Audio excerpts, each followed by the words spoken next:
Hello. Good afternoon, my little couch potatoes, and welcome back to the comfiest courtroom on the internet.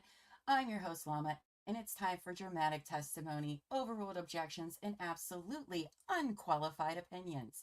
So grab your snuggiest blanket, some delicious snacks, and get ready to watch court with your internet besties. This is Couch Court with Llama, and we are on part 2 of day 5 of the Karen retrial. So we took a little break and now we're back for, I think, voir dire. But before I get into that, let's pull up our guest from earlier. It's Annie. Hello, Annie. Hello. Hello again, Lady in Gray. Hello, Kelly P. We missed you this morning. What's up, Kelly was P? up there. Just a note, you are much softer than your intro music. We are? Like our voices? Oh, you know why? I don't have a mic in front of my face. Like a ding-dong. My gosh. I think I would have been doing this already for 4 hours today. But I got to put everything aside while I did my day missing, and I forgot to move everything back. Is that better, Lady in Gray? Is that better? Hello, Amos. We miss you today. Telework, they're stupid. Yep. Telework, stupid. Tell them you're busy trying to become internet famous. Could you? Well, that helps. Does that help? Okay. Yeah, that's a user error. User error. Me being my error. So court is not back yet. I'm hoping they should come back soon. I would think. It's been almost an hour. Did anybody log what time we left? It was like 12:58. It was very close to 1 o'clock. So they should be back in a couple minutes, I would imagine. So, how are you today, Kelly? Today. Got a cowlick? Yeah. You know what a cowlick is, right? Yeah. Is that just a southern thing? Oh, okay. No. Yeah, I got a cowlick. I love that. I love how your curls dry so well. Like mine always get like weighed down, and yours are just light and cut a bunch of my hair off. Oh, well, I don't know. I have very heavy hair. I have a lot of hair. Do you have like, whatever the opposite of fine hair is? Thick hair? Thick, I guess. Yeah. Like the strands are thick. Yeah, like they have to. Whenever I get my hair cut, they like thin my hair out, and it's literally like a whole nother human head of hair. They have to thin mine, because I have a crap ton of hair, but they're really fine strands. So like, which is why when I brush it, it poofs up so much, which you'll never see. But don't say never. There's just a crap. Yeah, no, you will never. It won't happen. You all have a picture of me in a face mask thing. Freaking Amy if I ever had a role in one of your murder mysteries where I played Hermione, I would brush it for you. Oh. Yeah. Ooh, we should do a Harry Potter murder mystery. Wouldn't that be fun? And then we should have Carrie join, not knowing anything about Harry Potter, and it would be so much fun. She could be the Muggle. I was like, I don't even know what that means. What is it? I also love that you're wearing sunglasses. What an interesting accessory. So my eyes are blue. So the sun hurts them, and I usually I just constantly have them on my head, and I forget to use them when I'm outside, but I have them accessible. So it's just kind of like it's like a habit now. It's just they're there. I haven't gone outside today, but I'm prepared. You're prepared. You're ready to go. Earlier, I had to create a blockade from my kitchen window because the sun was reflecting on a windshield, and it was just right into my eye. It was horrible. So I had to create this blockade. No. I have an Instapot sitting on top of some boxes and everything. Yeah, I am very light sensitive as well. I think it's probably because my ancestors were mole people. That's what I've determined. Oh. I don't know always that to be heard true. the lighter color, green eyes, and whatever, the less pigment, the more light sensitive you are. But I don't know how true that is. But Never heard that before, but it's only since recently that I learned that there are other colors of eyes that are natural that no one ever talks about. Like Like, purple and red? oh, yes, purple eyes. Ah. Oh, hold on, y'all. I think we're back. Uno momento. Or is this a Oh replay? Oh, man. it's a replay. Oh, Oh, I okay. got I too was like, we were excited. just talking about purple eyes. Ugh, Right? they're so cool. They are so cool. Yeah, this is just a replay. Kelly has blue eyes. Lady in Gray is a vampire. So, So does she have red eyes? I don't know. What color are vampire eyes? Or brown eyes? Black? I don't know. It depends on who's telling the story. My eyes are the hazel, I guess. Like they're actually they have like a brown outer, but it's green in the middle. That's Um, pretty. yeah, you don't really notice it unless like you're in person. You're like, Otherwise, it looks like I have come brown eyes, but on. that's not true. And then, Come on, so baby. I have these like brown green eyes. My son's dad has one brown eye and one green eye. And then our son Oh, has blue eyes that he got from, because my okay. mom, my brother, my niece, like everybody has blue eyes, but I don't. That's So. funny. My hubby's dad had a blue eye and a green eye, and I think both of his kids have blue eyes. I think your kid has like, I forget what it was, like a 25% chance of also having two different colored eyes. Huh. Um, but that It's, didn't I mean, I happen with think it's little llama. cool, but It is little cool. llama's in the blue eye club. I also saw this one girl, she had eyes like a husky, like that What? ice cold blue. It was the strange, it Beautiful. was beautiful. She had freaking beautiful eyes, but it was Did she also have brown very hair? strange. I don't remember. I think so. Oh, I think so. I I mean, saw it on Reddit, I love probably. like dark brown hair and bright blue eyes. It's just, Mm.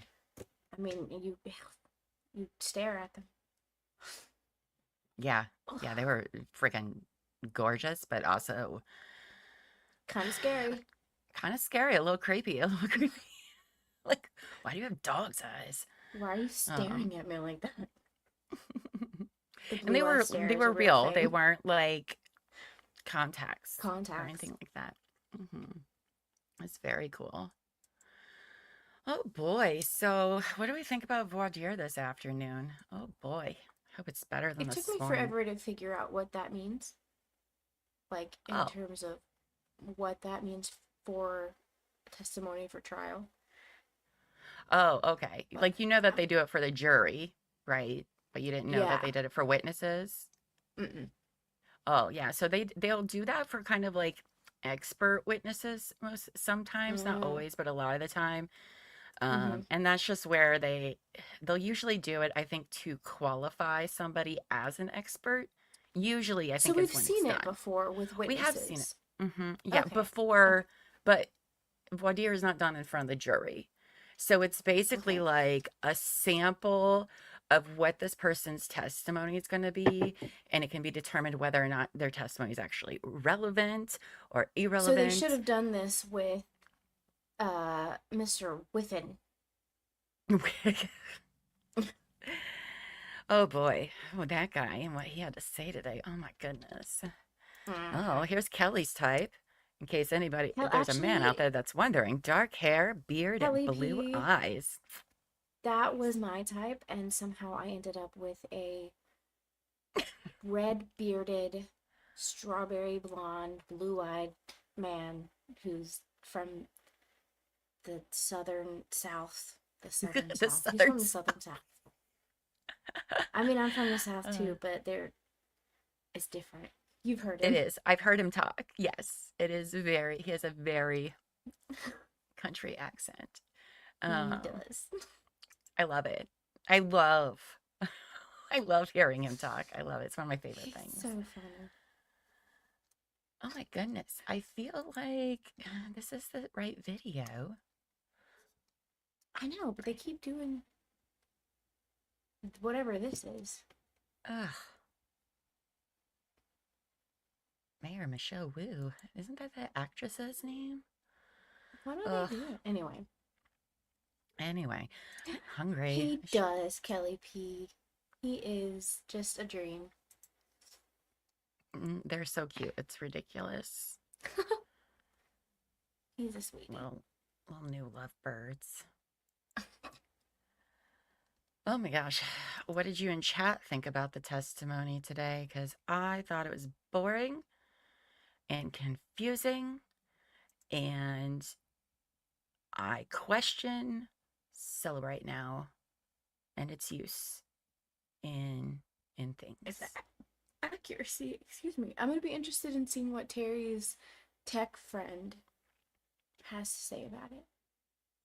But we'll see. Yeah, I mean, there were things that he said that were like, oh, okay, like the temperature thing, right? Like clearly, but then it's like, well, if we think this stuff can be inaccurate, why can't this? You know, so it creates that problem because like when he did finally put the timeline together, I get where the data was going, but how he got there, just, I don't know, just left some, and that stupid math.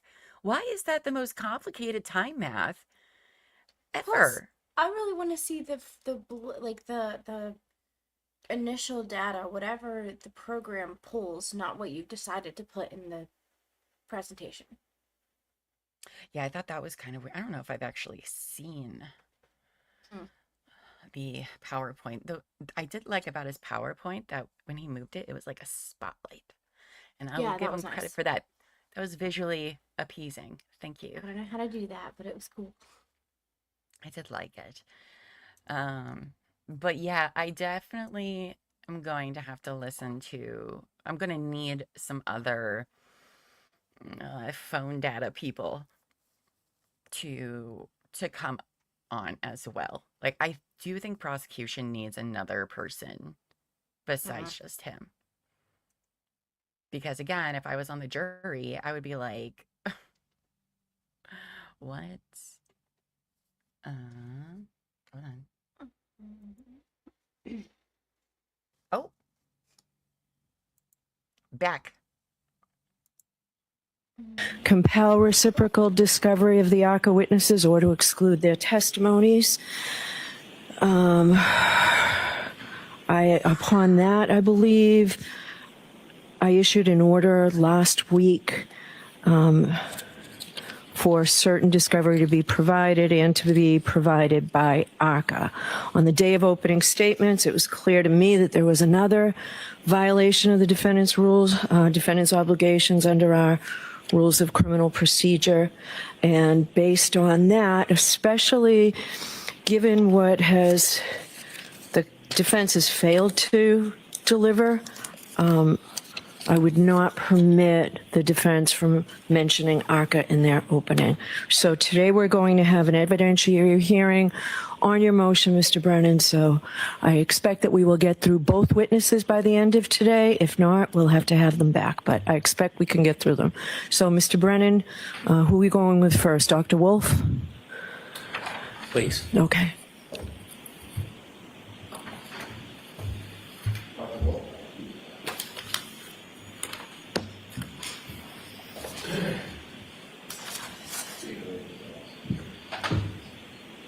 Is this guy Wolfe?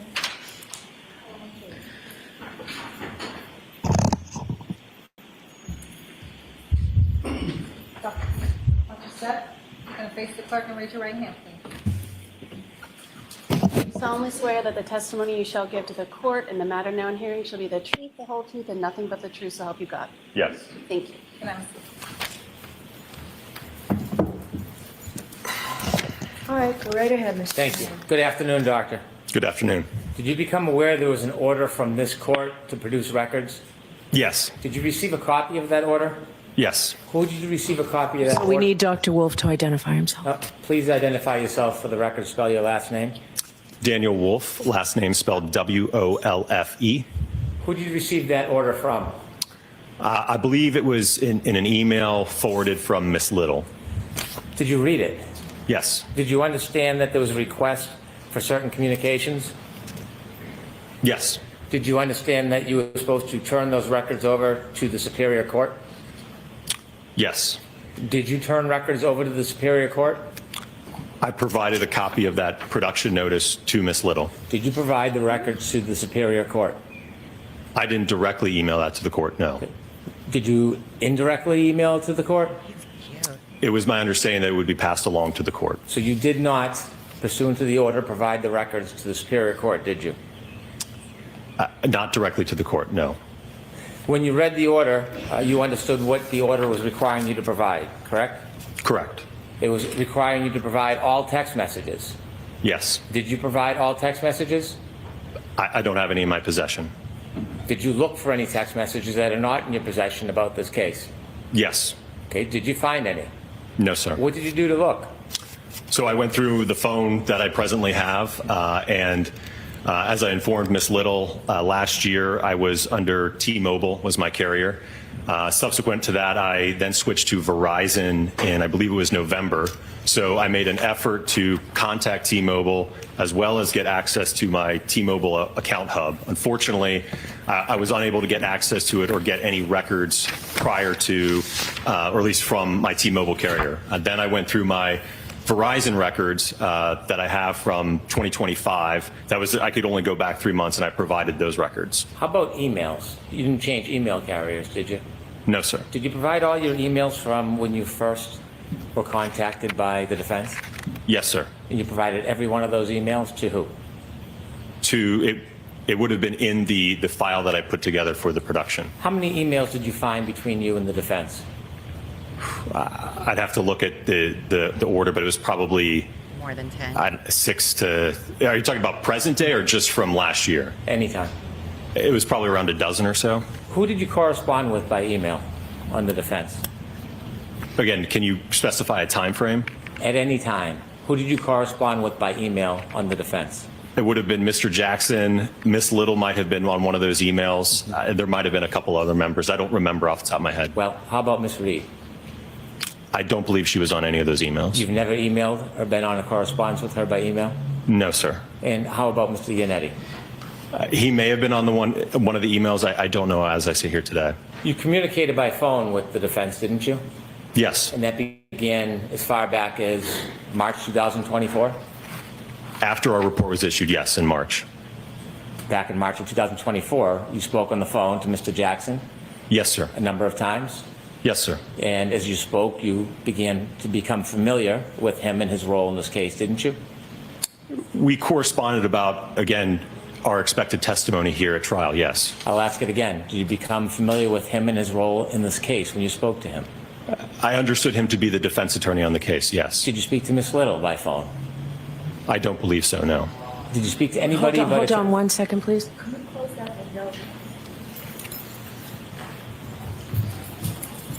Closing a window because I'd leave it open because it is Did hot you in speak? here. Pardon me. Did you speak to anybody other than Mr. Jackson about this case before the first trial? I don't believe so, no. Did you speak to anybody since then on Yes. the defense team? Who? I believe Miss Little and Mr. Alessi. Okay, and how about Miss Reed? No, sir. Did you ever have any conversations that weren't on a regular telephone? You ever Zoom? Yes, we have had, I believe it was a Zoom or a Teams meeting. We've had a couple. When was that? That would have been more recently to go over some of the testing that we've done. Did you ever have any Zoom meetings before the first trial? No, sir. Did you ever have any group conferences before the first trial? I don't believe so, no. Were you ever on the phone before the first trial in a conversation where you and Dr. Rentschler both were on the call? There may have been an instance of that. I just don't recall. Well, think back. I don't recall. At some point, you were contacted by Mr. Jackson and you decided or you learned that you may be part of this case as far as a witness? Yes, sir. When you learned you were part of this case, did you have contact with Mr. Jackson before you testified at the voir dire? Did I have communications with him? Yes. Yes. And in those communications, you spoke about your role? I think we spoke about logistics and coordinating my arrival here for the voir dire and certainly the trial. Well, when you spoke on March 20, 2024, didn't you talk about more than coordination of logistics? I'm sorry, what was the date? March 20th, 2024? So I believe that would have been the very first phone call that I had with Mr. Jackson. Right. Was that more than about logistics? Well, I think we were trying to figure out what should we do. I will note that this was a very abnormal situation for me, being involved in a federal investigation and then ultimately being called as a witness. Well, I'm trying to answer your question. But you're not. Did you talk about more than logistics? So are you finished with your answer, Dr. Wolfe, or are you still answering? I was still trying to answer. Go ahead, finish. Thank you. So as I mentioned, again, the situation was abnormal. I didn't know if we could get involved. I didn't think Mr. Jackson knew we could get involved. In terms of a path forward, would we be able to do more work? Could we review additional material? How could we work together moving forward? There was a lot of unknowns, so there was a lot of uncertainty. You done? Yes, sir. Did you talk about more than just logistics? No, sir. Did you talk about fees or structures? I described to him our typical procedure when we intake a criminal defense case, right? There's typically a contract and retainer associated with that. So I described our normal procedure that takes place, yes. So you talked about fees and scheduling and costs, what you charge. I did talk about, yes, the contract and the retention letter. When you talked about that contract, there was a discussion, wasn't there, about them hiring you, paying you, or retaining you? Potentially, again, I prescribed our standard procedure. Why was it you were talking about fees and schedules if you didn't think that you were potentially going to get hired? Again, I prescribed our normal operating procedure. I had no idea how it was going to work moving forward, which is why ultimately, immediately after that phone call, I contacted the Department of Justice to get clarification on that. We'll get to that, but I'm asking you specifically, why were you talking about fees and scheduling and being paid at that point? Objection, Your Honor. I'm going to allow it. Again, because Mr. Jackson was interested, I believe, in calling us to testify at trial. So I explained to us the normal process. When a client reaches out and wants to engage us for trial testimony, that's typically, again, the procedure that we prescribe at ARCCA. So that's why I had that explanation to him. So you were talking to him about details about potentially being hired. Isn't that fair to say? How is that different than any other expert? I don't know about being hired. I think, again, him utilizing us in the trial as expert witnesses. Well, what's the difference between him utilizing you and paying you for that utilization and him actually hiring you? What's the difference in your mind? Well, I think there is a difference because ultimately, after I got clarification from the Department of Justice, they indicated that they could not, the defense that is, sign any type of contract. There could not be any type of agreement or retainer. I'm not asking what you determined later. I'm talking about the conversation you had on March 20th, 2022, when you were speaking to Attorney Jackson. That's what I'm talking about, okay? Understand? I don't know that I understand your question then. Okay. When you had a conversation on March 20th, 2022 with Attorney Jackson, you discussed potentially being hired, paid, compensated by Attorney Jackson or the defense for this case, didn't you?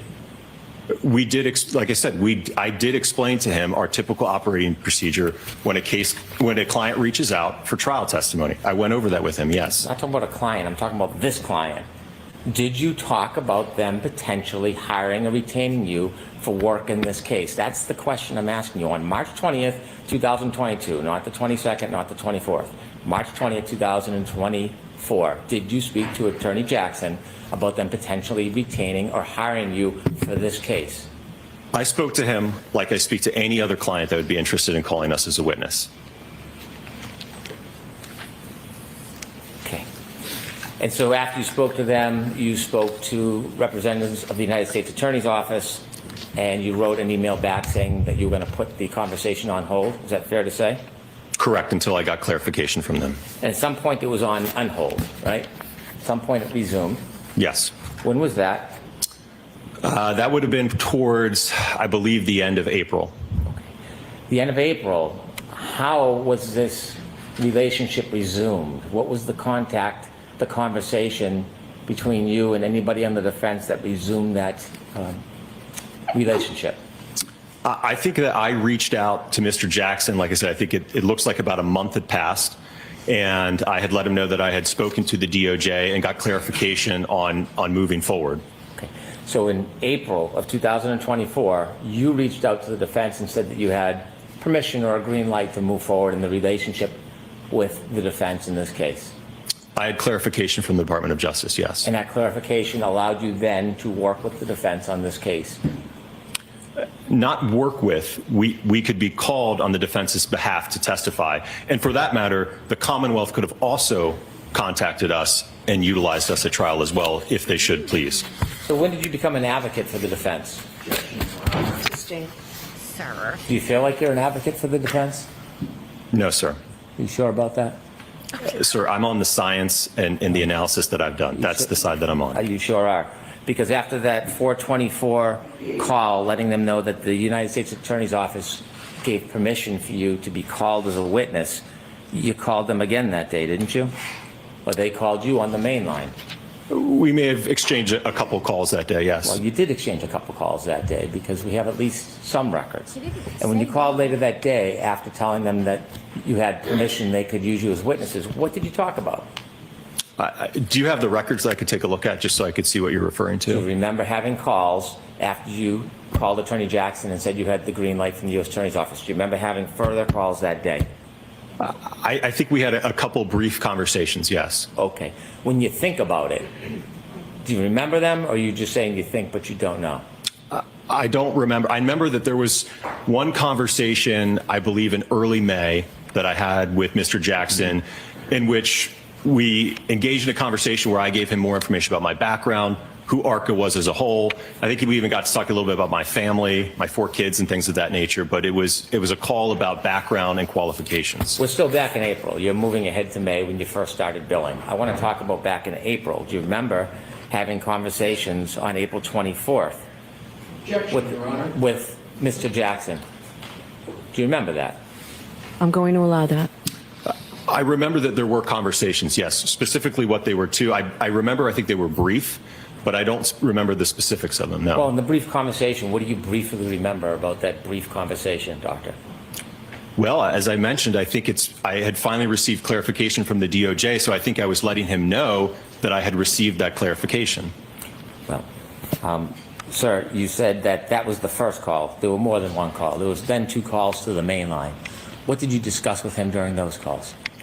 Well, to be honest with you, the call to the ARCCA main line, I don't even know if I spoke with him. That's just to the main line, not to me directly. So he could have spoken to a receptionist who then tried to get a hold of me, right? So I don't know if that specific call to the main line was to me or someone else at ARCCA. Well, this is a new relationship, right? You were working on a contract with the federal government. You have only spoken to Mr. Jackson, according to you, twice. You don't remember the early conversations with them and what they were about? I'm sorry, are we talking about now at the end of April still? Yeah, I'm still talking at April. April 24, 2024. Yeah, as I just discussed with you, from what I recall, it was relaying to him the clarification that I got from the Department of Justice. Right, but that doesn't take more than one call, does it? I don't know. He may have been in court. There might have been some phone tag. I don't know, sir. Well, there was a 9-minute call on April 24th, and then there's 2 calls to the ARCCA main line, 3 minutes and 2 minutes. Do you remember any of those calls? Again, when you say 3 minutes and 2 minutes, that makes it sound like, in all likelihood, he contacted the ARCCA main line, got a hold of a receptionist or my project manager, and couldn't get a hold of me. Are you just making that up, or that's what happened? Sir, that is my best guess. I don't recall from a year ago. We're not asking you to guess. I'm asking for your testimony. Oh my goodness. That's what I recall, sir. Do you recall him calling a secretary on the main line? That's what you recall?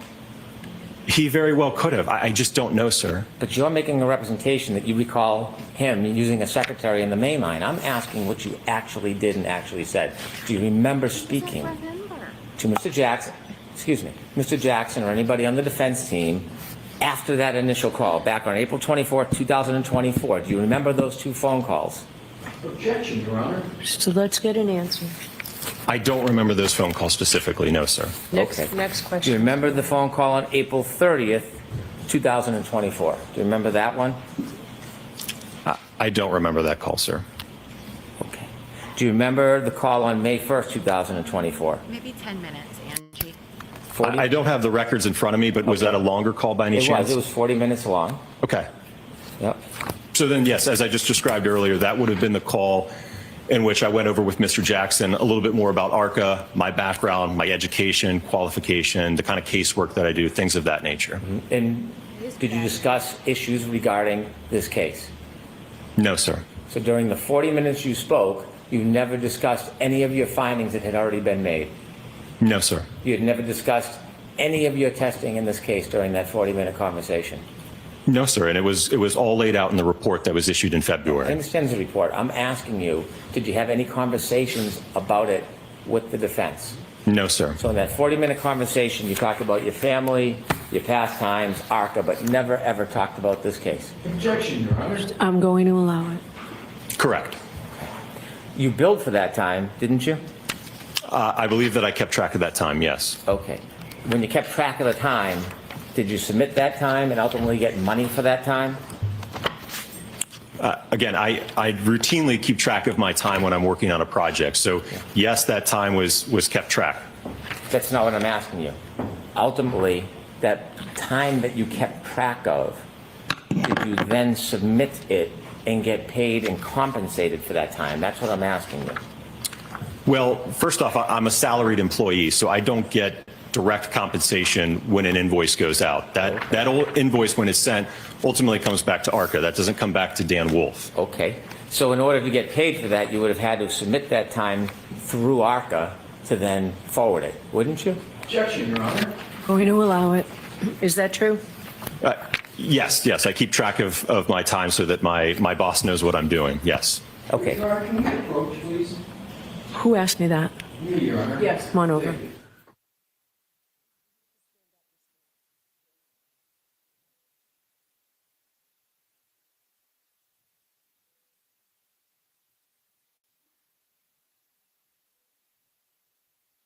Wow, you guys. Wow. Wow, wow, wow, wow. Back. They're at a I went to sidebar, piss. it seems. I went to pee as quickly as I could. I was like, this is the worst time ever. OMG, Brennan. Wow. Like, he is being a dick. right? Like, why do you care so much that their first conversation involved, like, how they're going to be paid and stuff? Because guess what, Mr. Brennan? You are a defense attorney. You're telling me that that's not the first thing you talk to clients about is how much money it's going to cost them to secure you? Why is he so gung-ho on this? I'm Crazy. this is outrageous. Holy Like, you want to talk, cow. does he think there's some sort of conspiracy going on between the defense and this Containers, guy? But, baby. right? Wow. I don't understand. Did the Celebrate guy, is that not one of the first conversations you had with Celebrate guy? And I mean, come on. Yeah, a receptionist, a paralegal, not a paralegal, who's not an attorney, but like, 2 or 3 minutes here and there, calm down.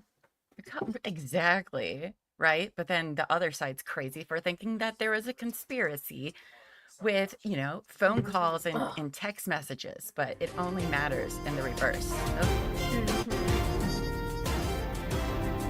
I hate when they plays that weird music. I agree, Wow. Polly. Wow. Get him to say anything. Like, that's crazy. Oh, they're coming back. I love that this afternoon is so spicy. Doctor, again, to focus you, we're on May 1st, 2024. May 1st, 2024, you had a conversation with Attorney Jackson. Correct. And at some point, did you submit the time you spent and forwarded it so that that could be billed? Yes, and I will note that all of that time was actually tracked under the same project number that the work that was done for the Department of Justice was under. So at the time you had that conversation, you were keeping track of hours, correct? Something I routinely do, yes.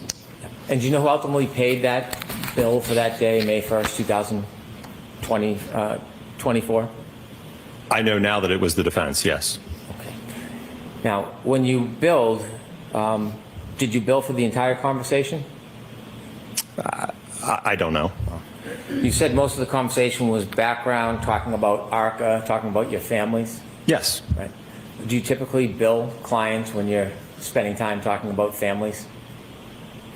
Again, that wasn't the entirety of the conversation. I think you just briefly asked me about my family. Oh, now it's brief. Okay. Objection, Your Honor. No comments, please. Do you typically charge when you're talking about non-related work matters in your billing? Sir, I think the majority of that phone call was related to, again, work-related topics.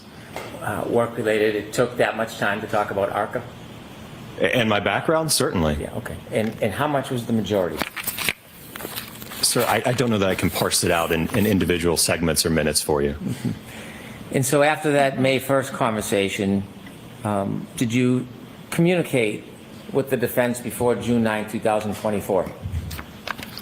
I don't believe so. I think from what I recall, next up was, I think, the voir dire. Either Alan, I think Alan contacted me letting me know that the court wanted to do a voir dire of myself and Dr. Rentschler. And you mean Alan, you mean Attorney Jackson? Yes, sir. Okay, so you became friendly. Sit down. I guess first name basis, is that what you're referring to? No, I'm saying, did you become friendly? No, I wouldn't say that we were friends. I didn't ask if you were friends. I said, did you become friendly? I talked to him like I talked to all of the attorneys that I work with, sir. What would you call me if you were going to address me? Probably Mr. Brennan. So, That's nicer than what I would do you say. remember the next time you spoke to Alan?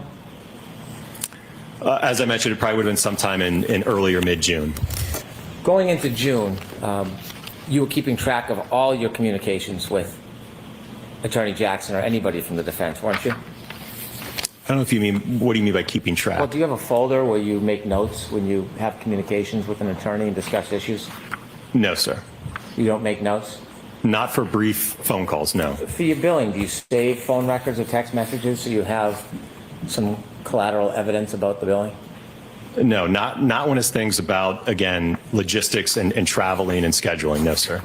And by the way, when you put together your phone records and text messages that you sent to the court in response to the court order, did you have actual records? What do you mean in terms of actual records? Well, I see like a summary chart that was developed. Who developed that summary chart? So that was, again, as I mentioned earlier, I was unfortunately unable to pull anything from T-Mobile. I just could not get access. Then what I did is I logged into my personal Verizon phone records, and I was able to go back for 3 months. I couldn't get back to December, and then I downloaded the spreadsheets, and I extracted those rows and provided that. Did you provide the actual records or just the spreadsheet? Well, I provided the spreadsheet, which was pulled from the records. I would have had to redact a lot of phone numbers if I was to put in the full extraction, if you will. So you didn't provide the full extraction? I provided the full extraction as it relates to all of the contact between myself and Mr. Jackson and Miss Little. Did you ever delete texts? From last year? Yes. Yes. After you had text messages with the defense, did you delete those texts?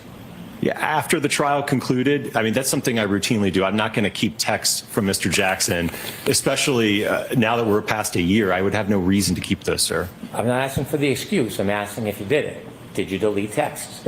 Again, it's something that I typically do. I communicate with attorneys all the time, whether it's for trial or inspections. I don't have a habit of keeping a text chain about scheduling or meeting or, hey, can we meet at this time or show up here. I just don't have a habit of keeping that type of text. So he's not my friend, sir. So you didn't delete texts? I think I just told you that, yes, I did delete the text. You didn't tell me, but you just did now. Thank you. Objection, Your Honor. So next question, no Okay. comments, Mr. He Brennan. literally said yes. How many texts from a year ago. did you delete in communications with the defense? I don't know the number, sir. You don't know the numbers? I don't have the text. So you're asking me over a year ago almost about text messages. I don't recall how many there were. All right. Was it 10, more than 10? 100, 1,000? How many were there? Of ones that I sent? No, not just what you sent. Either way, back and forth. Probably, I don't know, maybe around 100 or so. Right, says the mob attorney, but okay. And when did you delete those over 100 texts between you and the defense? As I mentioned, I think the last text that I remember was Mr. Jackson texting me, just thanking me for my time coming up here after the trial. Again, that was at the end of June.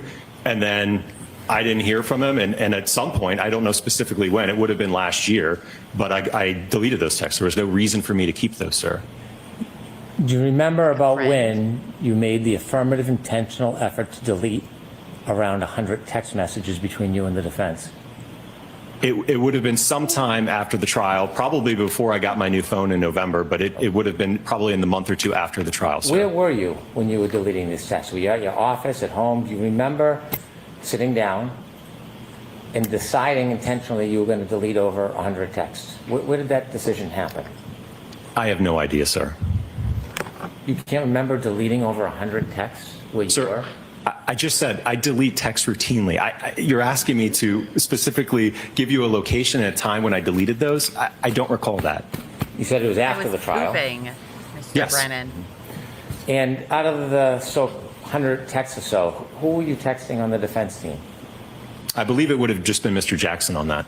Did you ever communicate by any other means, like signal or an application? During the time of the trial? Anytime. Yes, sir. With the defense? Yes. On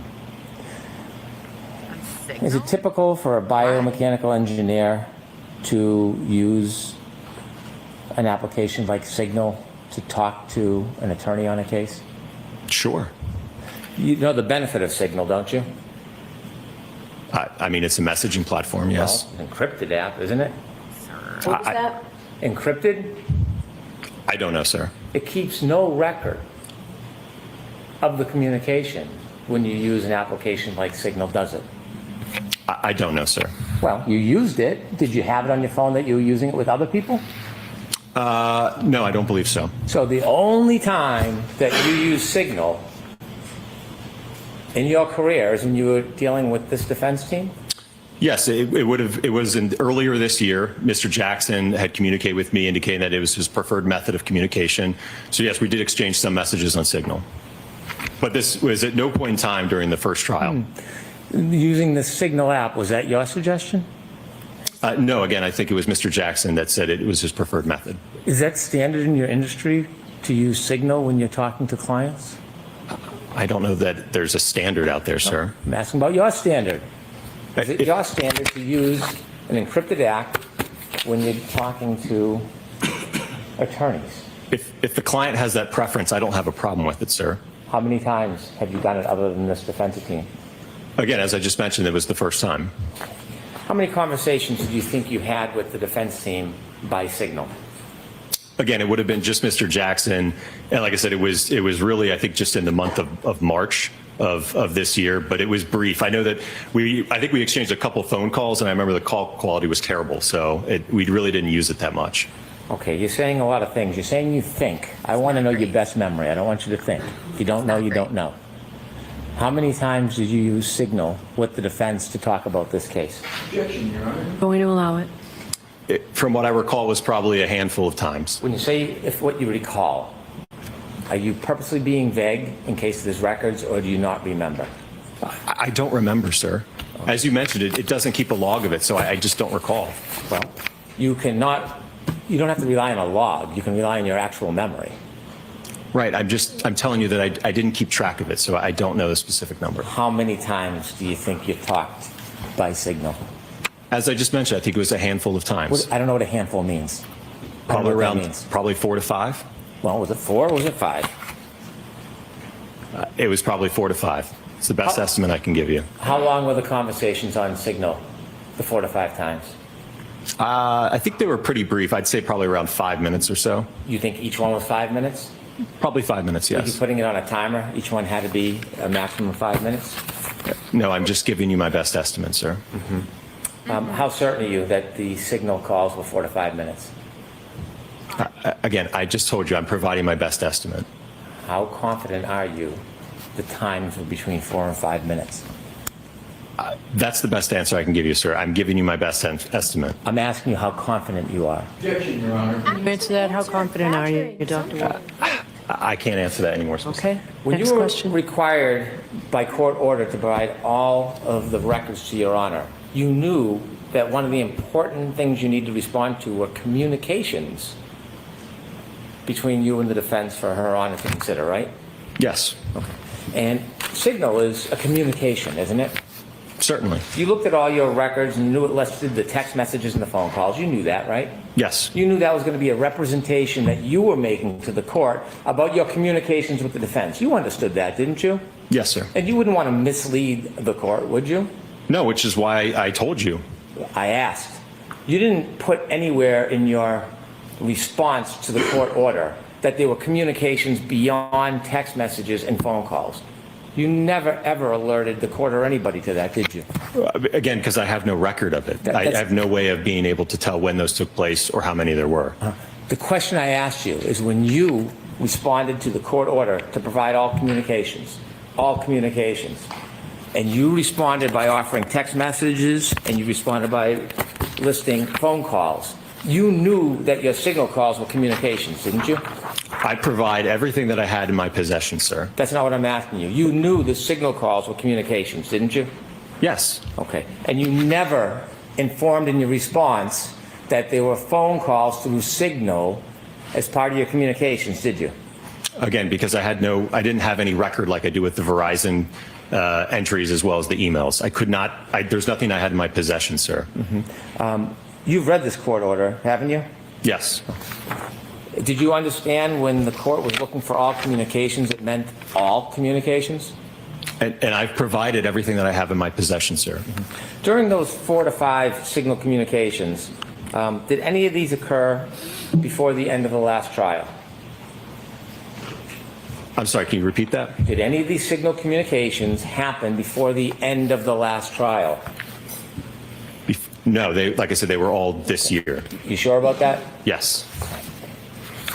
Now, at some point, did the defense send you a retainer agreement? For this year? Nope. Prior to the end of the last trial, did you ever get a retainer agreement?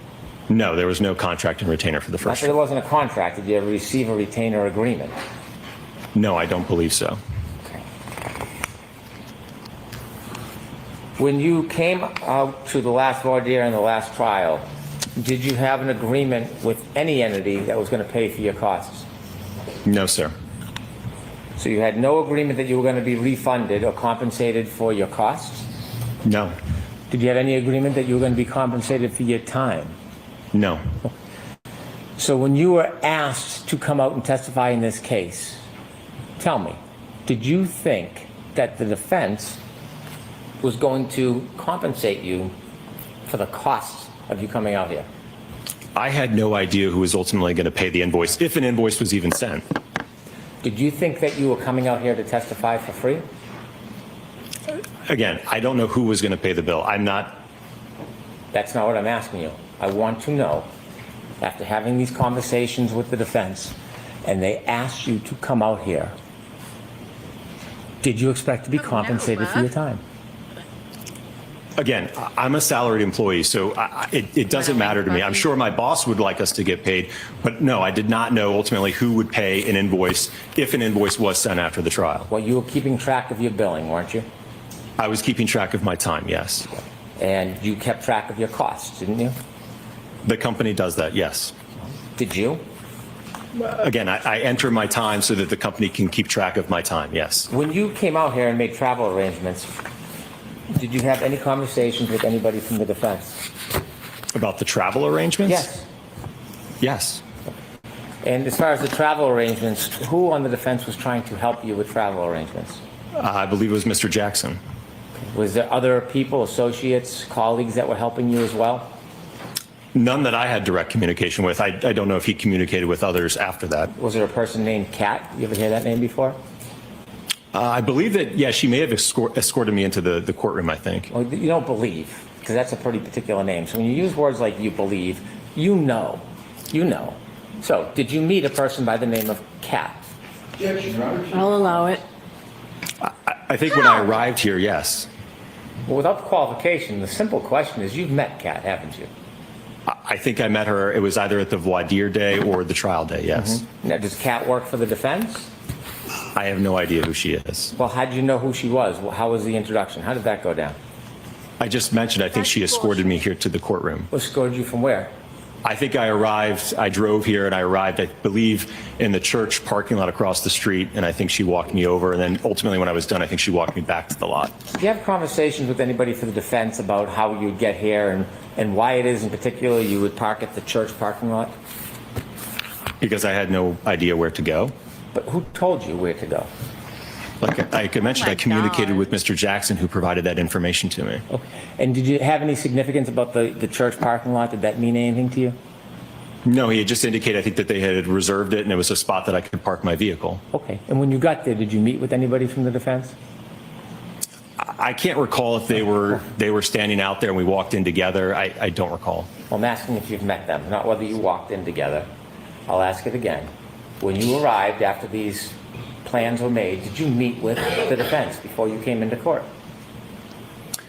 On the voir dire day, I don't believe, I can't recall if the defense was out there. I think on the day of trial, I think I met Mr. Jackson and maybe a couple of other members of the defense team. Well, when you say you think, this was a pretty remarkable event coming to this trial, wasn't it?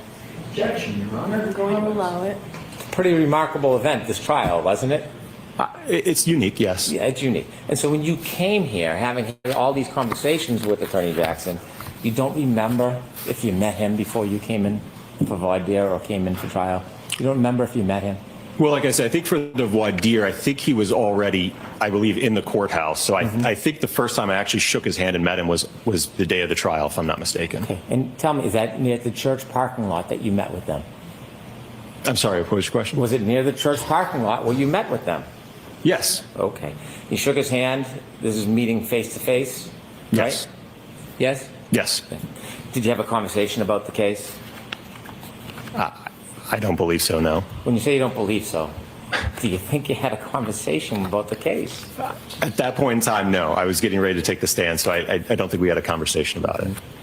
You were speaking to the defense or Attorney Jackson on June 10th, 2024. That was before your voir dire testimony, correct? I believe so, yes. And do you remember what those conversations were about?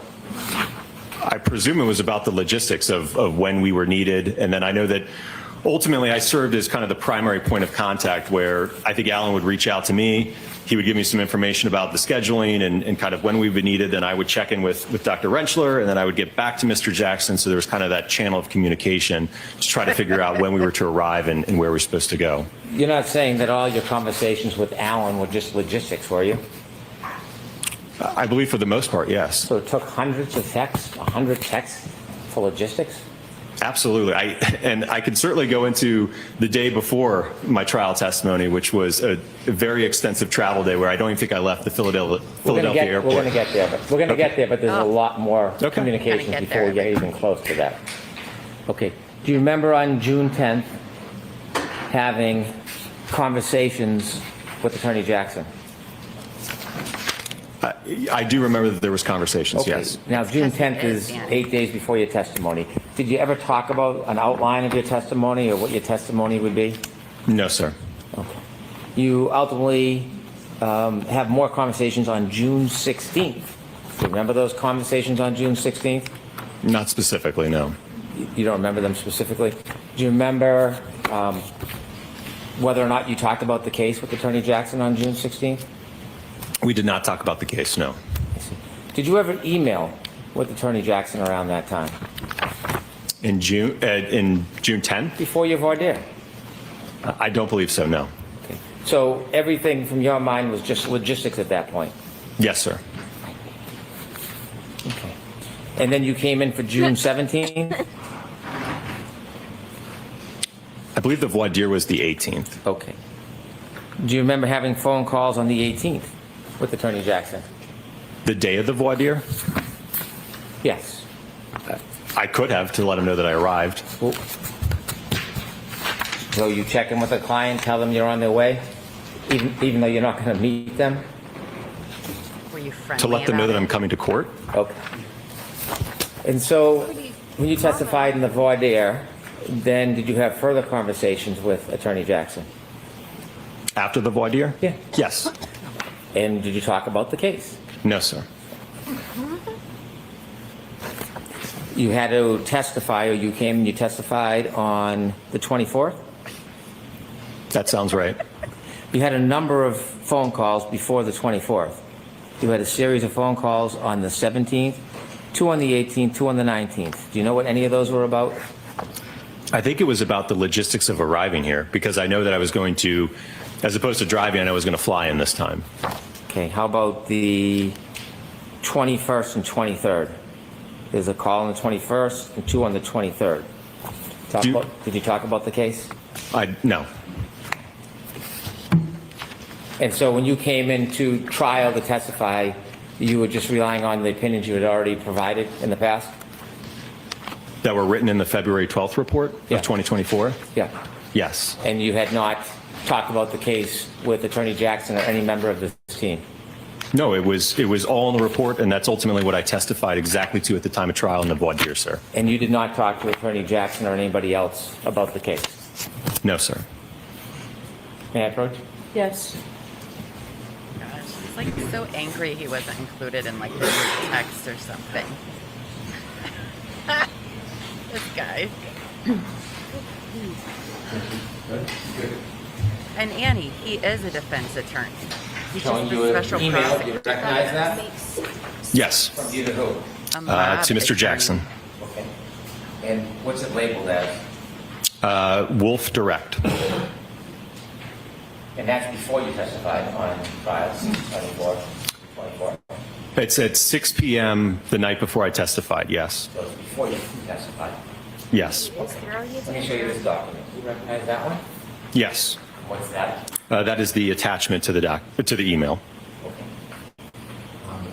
You recognize reading that? Yes. Do you recognize discussing the case before you testified on June 24, 2024? I never discussed this with him. This is something that I sent to him, that I did on my own, and that I sent to him. But he never asked this of me, and we never discussed it. So you sent him what you thought would be the best questions and answers for him to ask you when you testified? So this is something I routinely do when I work with attorneys, okay? I prepare this on my own to prep myself and prepare for trial. Can I get that, please? There's an email with a document I'd like to attach this as an exhibit. Okay. Exhibit 1. Exhibit 1.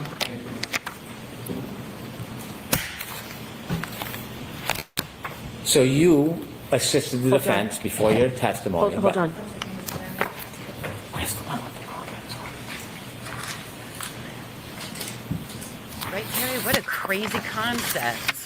Crazy. Oh, wait, didn't a bunch of people like do pre-interviews with Brennan before preparing Thank you. for trial? So you assisted the defense in anticipation of your testimony by sharing with them the questions and answers you thought would be most helpful. Again, as I mentioned, this is something that I do internally to prepare. I sent that to him the evening before I testified at 6 p.m. I presume that he already had his direct examination done at that point. So I sent that to him, yes. That's a lot of answers other than the one for my question. The one for my question Hold the comments, please. my question was, you had communications offering information to the defense before you testified in a way that you thought would help the testimony, didn't you? Well, first off, I have no idea if he even read it or utilized anything from it. But that's not really answering the question I just asked, is it? Can you repeat the question? Of course I can. So when you sent a direct examination to Attorney Jackson before your testimony, you communicated with Attorney Jackson, providing information that you thought would best help your testimony in court. Well, I think ultimately it's to help the jury understand my report and my analysis. Do you think it's helpful not answering the question and just diverting every time I ask you something? Do you think that's helpful? Sustained. Do you want to answer my question, or do you want me to move on? I think I answered your question. I don't think you did, so I'll ask it one more time. Objection, Your Honor. All right, no comments, please. Do you think that providing a direct examination to the defense before you testified is in any way assisting preparing for your testimony? Again, I don't know if he even utilized it, sir. And certainly if the Commonwealth had reached out, they could have gotten a copy of that as well. It would have been the same exact outline whether I testified on behalf of the defense or behalf of the Commonwealth. I love him. You don't want to answer my question? Objection, Your Honor. Sustained. Did you ever make any comments or discuss the outline that you provided to the defense to help better the testimony for the defense? I did put comments, yes. When I just showed you that document and you said you just sent it because this is a standard thing, why didn't you just tell us that you made comments that would assist the defense? Why didn't you share that when I just asked the question? I don't understand your question. You don't understand my question. I asked you about the outline, the direct examination you provided to the defense, and you gave me a response that this is something typical, but it's just an outline. You wouldn't answer whether it would help the defense or not, but the reality is you weren't assisting the defense, isn't it? Objection, Your I'm Honor. going to allow that. You were making suggestions to help the defense, weren't you? Sir, it wasn't to help the defense. It wasn't to help anyone but the jury understand things. As I just mentioned, that outline, if it was asked if I had sent one to the Commonwealth, you would have gotten the exact same copy. You didn't send one to the Commonwealth.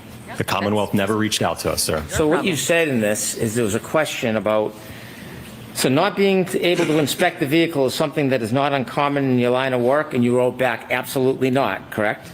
Correct. And you made a comment to assist the jury, according to you, only to assist the jury. Not sure if you want to put this somewhere in the direct examination. I have a feeling they are going to argue I didn't personally inspect the vehicles.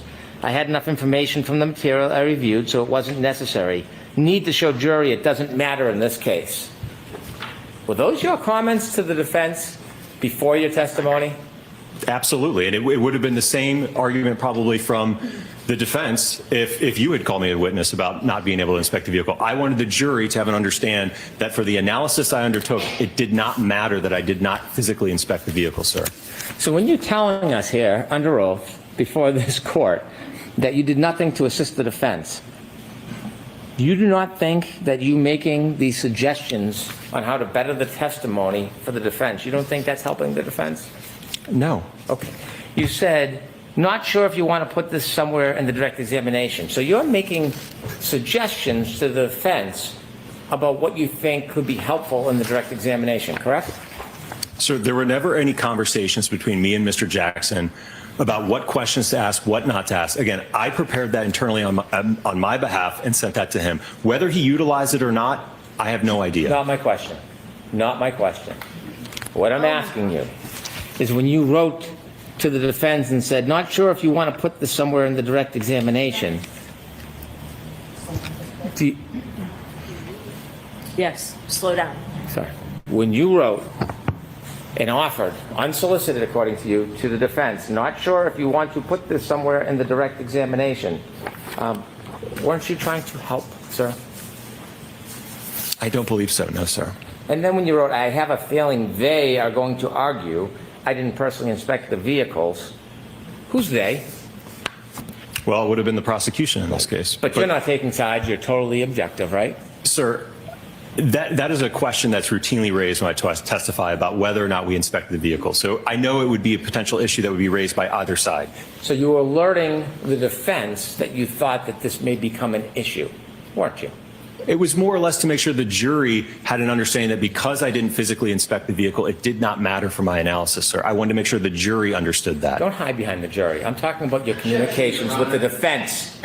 I'm asking you specifically about your conversations with the defense. That's two questions. Ask one question. You wrote, I have a feeling they are going to argue I didn't personally inspect the vehicles. That's what you wrote, correct? Why are you Objection, yelling? Your Honor, the tone in the argumentation. Did you write that? Yes. Right. And when you said they, you're referring to the opposition, the Commonwealth, correct? Correct. Right. And you offer an explanation or a way to deal with what the Commonwealth may confront you with, don't you? You make a suggestion to help the defense, don't you? Again, it was to help the jury understand that because I did not physically inspect the vehicle, it did not matter for my analysis. That was the point I was trying to make. I had enough information from the material I reviewed, so it wasn't necessary. Need to show the jury it doesn't matter in this case. That's what you wrote. Right. Need to show the jury. Yeah. That's what I was trying to make sure that that point was understood, to the jury. In your collaboration with the defense, that's not all you wrote, is it? You gave them discretion about things that you should or shouldn't say in front of that jury who you say you want to hear everything. Didn't you? There were other comments, yes. If you want the jury to hear everything, you wouldn't be relying on the defense to tell you what to say and not say, would you? I don't know if I understand your question. Okay, you'll understand if I read this. Number 19. Would it be fair to say that because you do a lot of nighttime visibility work, your cases frequently involve pedestrians? You remember that one? Yes. And then you wrote back, yes, unfortunately there is a direct correlation between the time of day and pedestrian fatalities. You remember that? Yes. Statistically speaking, most pedestrian fatalities occur during the evening and night hours. You remember that? Yes, sir. So my specialty in the area of lighting and human factors results in a lot of my cases involving pedestrians. Yes? Yes. Oh. And then, do you defer to the defense, not the jury, trying to give the full story to the jury, do you defer to the defense in exercising discretion on what you will or will not say to the jury back then?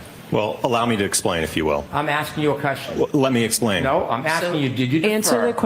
Answer the question first. Did you defer to the defense on what information they wanted you to put in front of that last jury or not? I didn't defer to them. The reason for that comment is a few reasons, sir. Let me read it, and then you can give any explanation you want. Hold on. Next question, Mr. Brennan. You and said- then you answer, Dr. Wolfe. You said, if you don't want me to say this, that's fine. Are those your words? Yes. Allow me to explain. Because, for one, I want the jury to have an understanding, again, the jury to have an understanding of my background in lighting and human factors and how it relates to me seeing a lot of pedestrian impacts, right? So I want them to have that understanding. At the same time, I don't want them to get caught up in a statistic that just because there's more pedestrian impacts at night, that this alleged incident must have occurred because of that statistic. Question 31. Have you been qualified as an expert in court before? And you wrote back, yes. Remember that? Yes. And then you made another comment. Do you remember that? Yes. I realized in my testimony, I said about 20 times when you asked how many times I've been qualified. You were referring to your voir dire testimony, correct? Correct. I misinterpreted your questions, which was my fault, but in looking at my D&T lists, it's 11 trials and 7 depositions. 18 testimonies total, correct? Correct. Not sure if you want me to clear this up or just leave it. Wouldn't you want to clear up a misstatement when you realize you had made a mistake? Wouldn't you want to inform the court, I stated qualifications I didn't have, it was unintentional, but it was a mistake? Well, that's exactly why I put the comment in there, sir. You put the comment, you didn't put the comment to the Commonwealth, did you? Again, you all never contacted us, sir. Did you comment to the court who you made the representations in front of? Did you let the court know that you made a representation that was inaccurate? Again, that's why I put the comment in there to... Did you inform the court about your misrepresentation? No, I did not inform the court. You relied on the defense and gave them the discretion whether they were going to clarify the record or not, correct? But I provided the clarification, yes. Mr. Brennan, could you move along, please?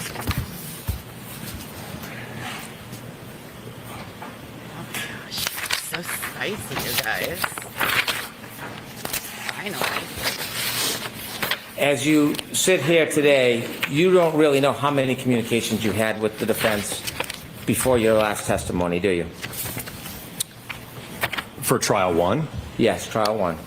I think it's all memorialized in the records and the emails that were produced. The ones that were produced, but not things that were lost or destroyed or deleted, correct? Again, there are records, even though the physical texts aren't there, there's certainly records of the calls, incoming, outgoing, as well as texts. Do you remember when you testified in the voir dire, you were asked that before that morning when you walked into court, you had never met Attorney Jackson face to face? Correct. Right. But you met him in court that day, right? I believe I met him that day, yes. You were asked whether or not you had ever discussed at trial now, after the voir dire, on June 24th, you were asked whether you ever discussed the substance of any of your testimony. Do you remember that? Correct. And so when you shared questions and answers and suggestions by email, was the statement under oath, you and I have never discussed the substance of your testimony. Is that still truthful?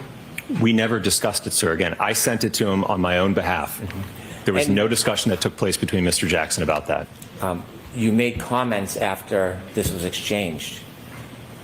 That was sent with the comments, sir. And then you were asked whether you had ever been paid by the defense. You said no. You were later paid by the defense, weren't you? ARCCA did send an invoice afterwards, yes. Did you talk to ARCCA about that? About the billing in this case? No. You submitted your bill? Yes? ARCCA submitted the bill? Yes. Yes. Mr. Klein, he was involved in the testing you did, wasn't he? Yes. Why is it that Mr. Klein didn't come in and join you? Who made that decision for trial? Well, I think it was around, again, when we were talking about those June calls, I think that there was some discussion between Mr. Jackson and myself about Mr. Klein's involvement, and ultimately, he's also an accident reconstructionist, so it essentially would have been duplicative testimony. So we didn't feel, or Mr. Jackson, I don't think, felt it was necessary to call Mr. Klein as well. That sounds like a little bit more than just scheduling, doesn't it? I would describe that as logistics, sir. Logistics. You had to describe what Mr. Klein's role was or wasn't in that report, didn't you? Again, I went over his background as an accident reconstructionist, yes. Well, so you only talked about background, and from that the decision was made not to call him, or did you talk about his role in your testing and in your opinions? I didn't talk about his role, sir. I think ultimately the decision obviously was made by Mr. Jackson, not me. I understand that, but I want to know what the conversation was that led to the decision not to call Mr. Klein. It wasn't simply logistics. What was the discussion you had? Well, I told him that, again, we're both accident reconstructionists. Dr. Rentschler is a biomechanical engineer, so there would have been essentially duplicative testimony from both of us. Well, your report's never very clear who did what. Would you agree with me that the report is a general report that has yours, Dr. Rentschler, and Dr. Klein's name on it? Would you agree with me? All three of our names are on it, yes. It doesn't distinguish who did what in that report, does it? Correct, but I think it certainly was testified to at the voir dire in the time of trial. Before the voir dire. When you spoke to the defense, did you explain to them what the different roles were for the different people that led to the decision not to call Mr. Klein? Again, we went over our backgrounds, and I think from that you can deduce that. I don't know what that means. Well, if you're familiar with what an accident reconstructionist does and you're familiar with what a biomechanical engineer does, then you would be able to understand that. Well, it would be easier to understand if you could just tell us what the conversation was. That's what I'm asking you about. Objection, Your Honor. I'll allow it. When you had a conversation with the defense, did you tell them the role that Mr. Klein played in your investigation and in your conclusions? Again, I told him that we are both accident reconstructionists. Okay. And he chose you instead of Mr. Klein. Did you say there was a difference between you and Mr. Klein and what you did? No, again, we were both a part of the testing. We were both a part of the review.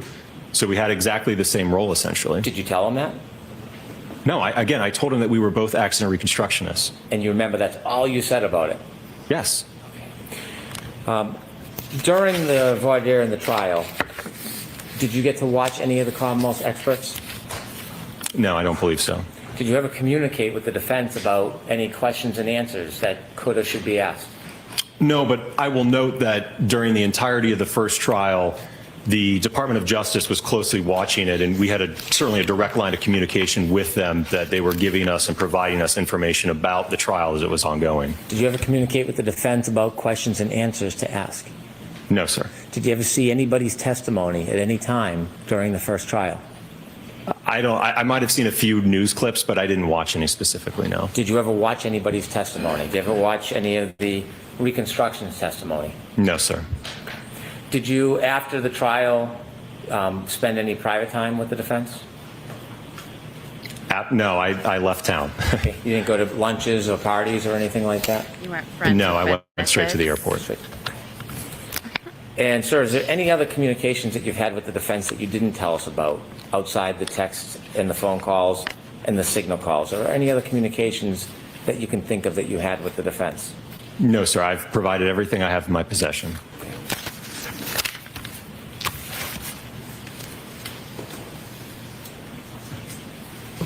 I have no further questions. Wow. Mr. Leslie, do you have anything? I sure do, Your Honor. Thank you. Are we going to get to Dr. Rentschler today or not? Well, we know how much time Mr. Brennan's... I'm just asking you. I hope so, Your Honor. Okay. We're not going to, you guys. No. May I approach the witness? Yes.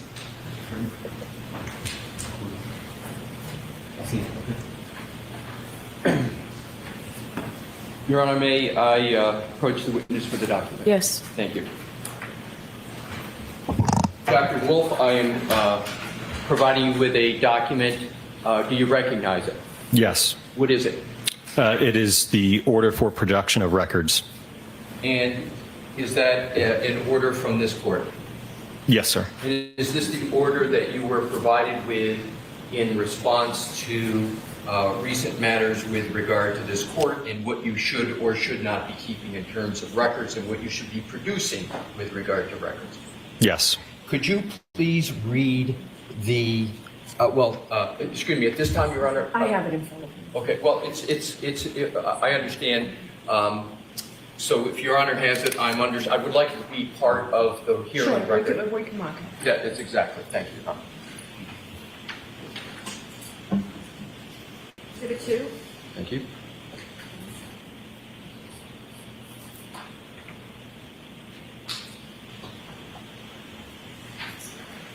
I offered it into evidence, Your Honor. Okay. Never mind. I'll say May I allow the witness to have that, Yes. please? Thank you. Take it, Objector.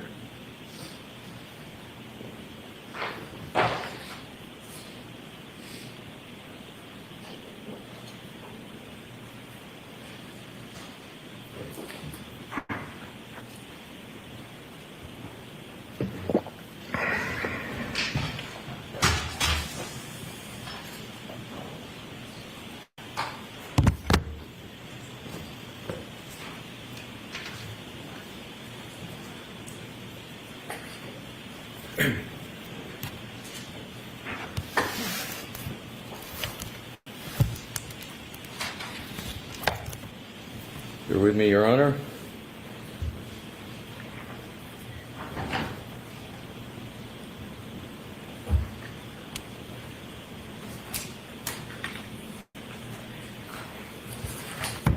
Dr. Wolfe, I realize that the court has a copy of this, but I'd like you to please read the first sentence in the indentation at the top after following. Okay. All records within ARCCA's or its owners, partners, employees, or representatives' possession, custody, or control in whatever format kept that reflect or in any way relate to work performed or contemplated and related in any way to billing, payment, compensation, and or reimbursement of any kind in connection with Commonwealth versus Karen Reed. Did you, and to the best of your knowledge, everyone associated with ARCCA comply completely with this order with regard to the records that are requested in it? Yes, everything I had in my possession and that ARCCA had in our possession, we produced.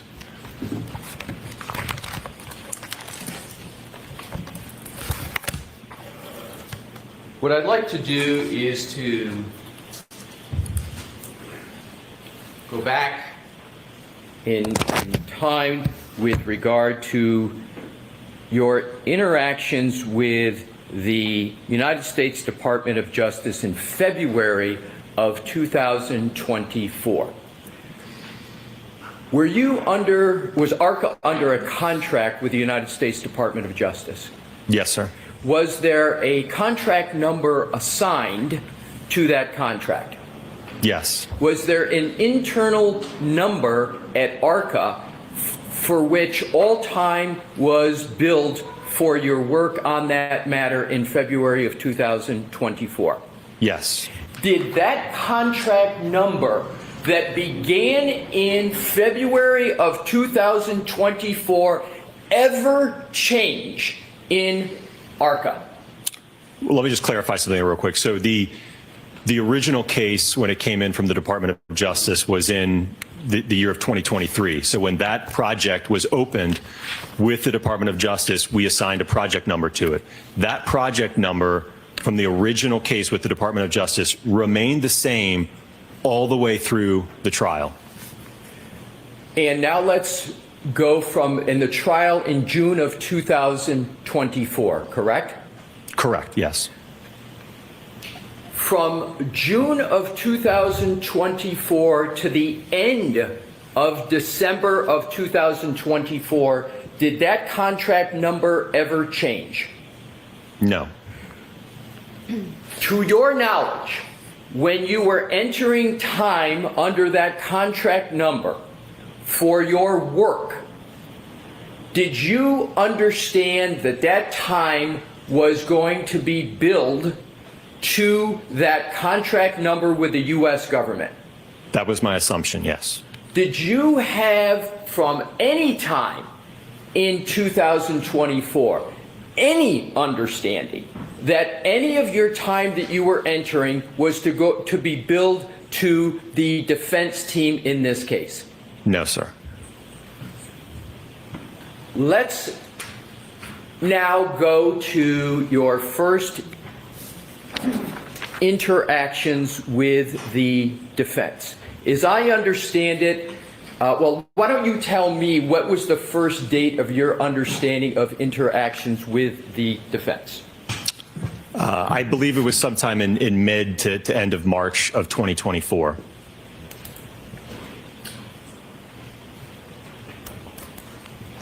Again, that would have been over a month from when we issued our report to the Department of Justice. Your Honor, may I approach the witness? Yes. Thank you.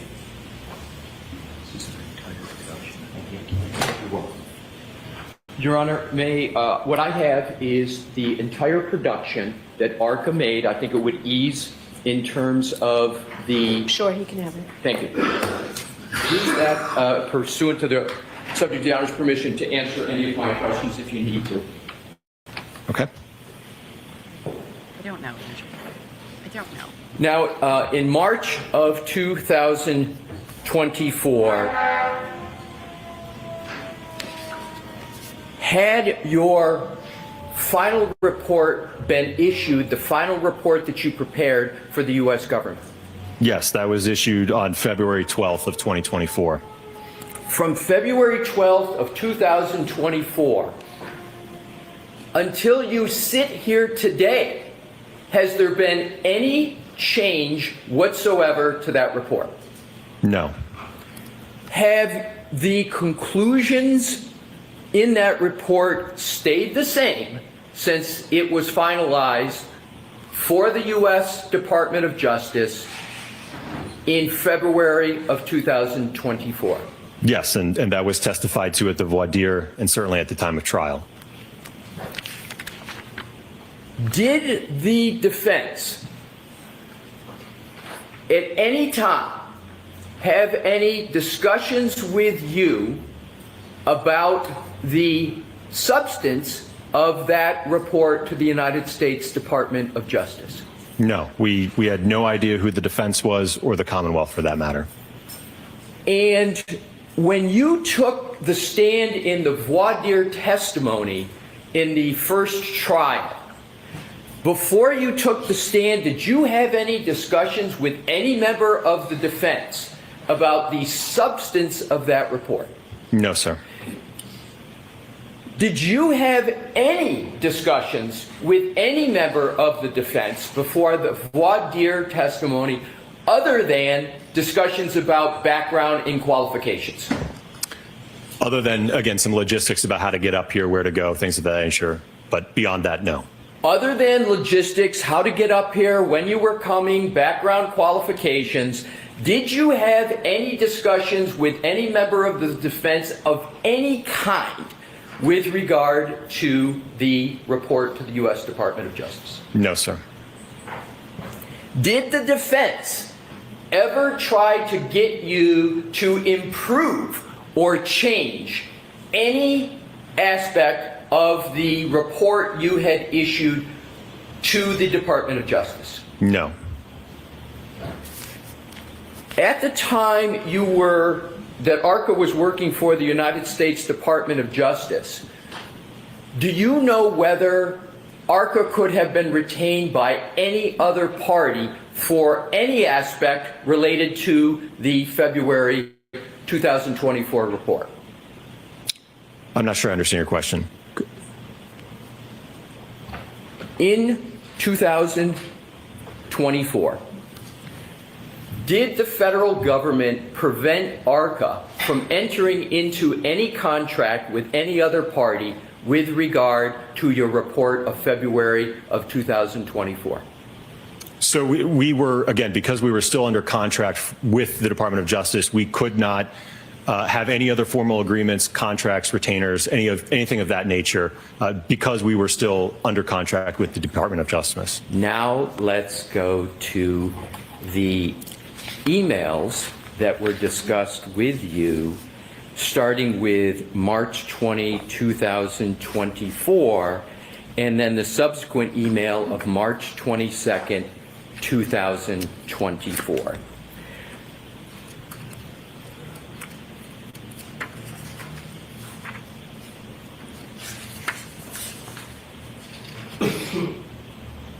Okay. Are you there, sir? Yes, I think so.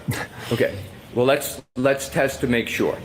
March 20, 2024, 10:49 a.m. from Alan Jackson to Daniel Wolfe. Do you have that? Yes. And that email states in substance, thank you so much for taking the time to get on with the phone this morning. Pursuant to our conversation, please feel free to forward an engagement letter to this email address. I will get that countersigned and returned to you forthwith along with your retainer as required. As of March 20th, 2024, was there any understanding that ARCCA would be compensated by the defense for any aspect of current or future work? No. Was there any understanding or discussion that ARCCA would receive any reward or payment or compensation for any contemplated work with the defense? No. The discussions that you had with Mr. Jackson that are the subject of this March 2024 email, were there any inducements to ARCCA from the defense? No, sir. After that email was received by you, did you have any understanding or expectation of any kind that ARCCA would be compensated for any work associated with this case? No, sir.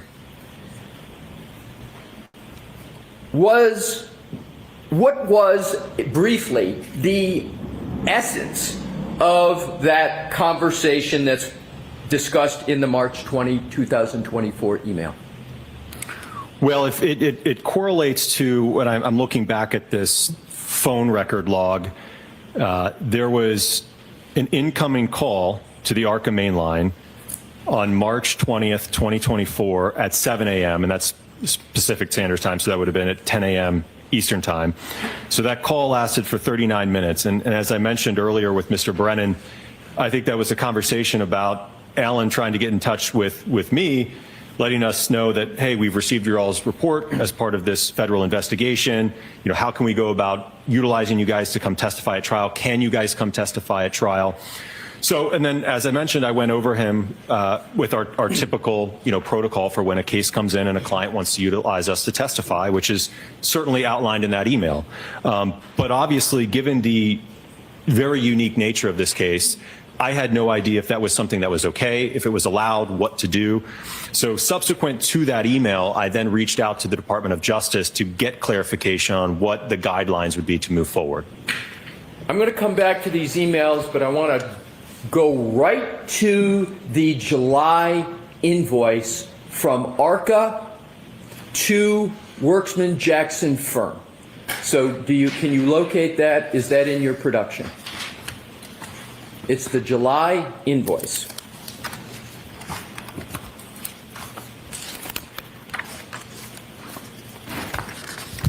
Yes.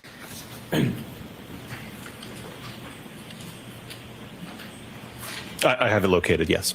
Did you ever have any discussion of any kind with any member of the defense team about that invoice before July 12th of 2024?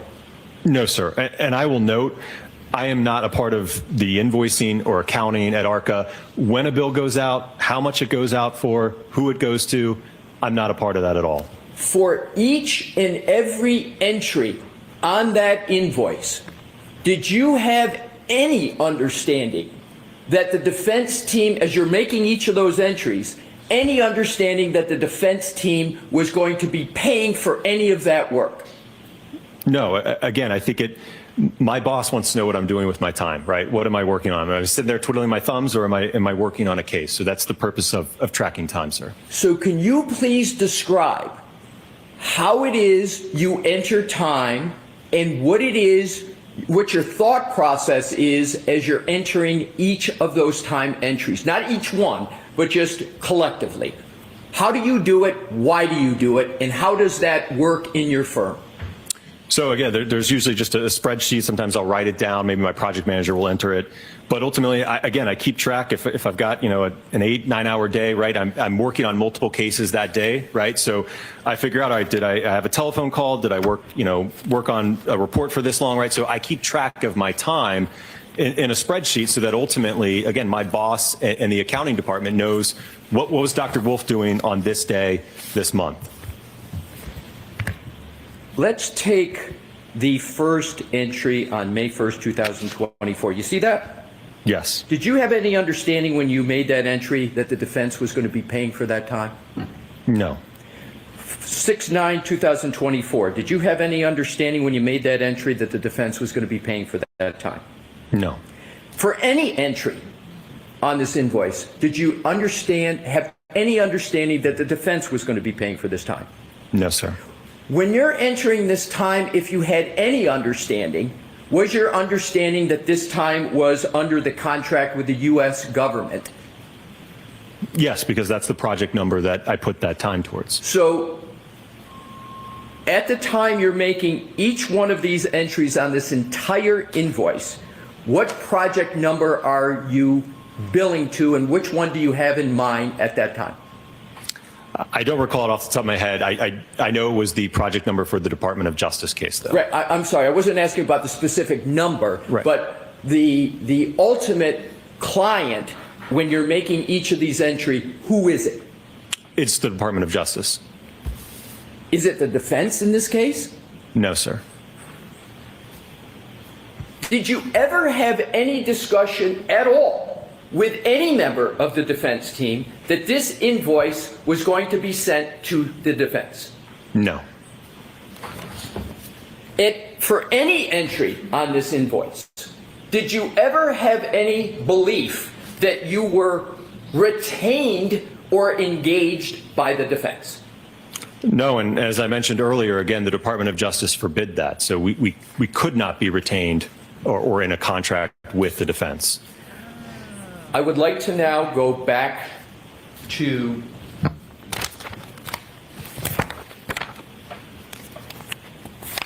the emails we were talking about. Specifically, we left off with the March 20, 2024. I want to now go to the March 22nd, 2024 email. I'm just going to shorthand that, refer to it as the pause email.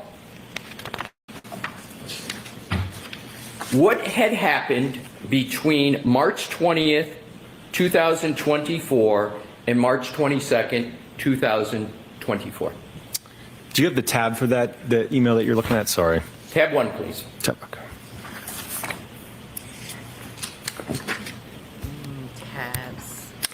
Right, so the first email that we were talking about on March 20th, 2024 from Mr. Jackson to myself, it looks like the next email was from me to Mr. Jackson 2 days later, March 22nd, 2024 at 6 a.m. I sent an email saying, "Hi, Alan.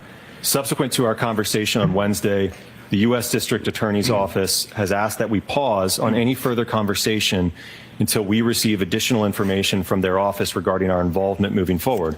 I will provide you an update when I have it." So what it sounds like, and from what I recall, is that between March 20th, 2024 and March 22nd, 2024, I had reached out to the U.S. Department of Justice and the U.S. Attorney's Office to get clarification on, again, moving forward with potentially testifying in the case. And what did the United States Department of Justice tell you? They said to wait basically until they internally figured it out. So what was your conclusion from that conversation as to whether you could do any work on this case at that point? At that point, I didn't even know if we were going to be allowed to testify. I know that from my conversation with the Department of Justice, I knew that there was a great deal of confusion on their end on whether or not, as expert witnesses involved in a federal investigation, if we would be even allowed to testify in the state matter. So their legal teams were trying to, I think, figure out what the road forward looked like. And were you entering time under that U.S. contract matter in March of 2024? Yes. And do you know where that time was being billed to? It would have been the same project number as the Department of Justice one.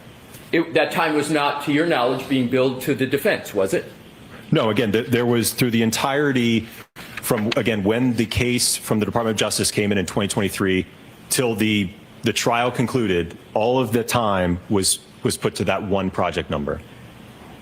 In March of 22nd of 2024, was any engagement letter sent to the defense? No. As of March 22nd, was there any retainer sent to the defense?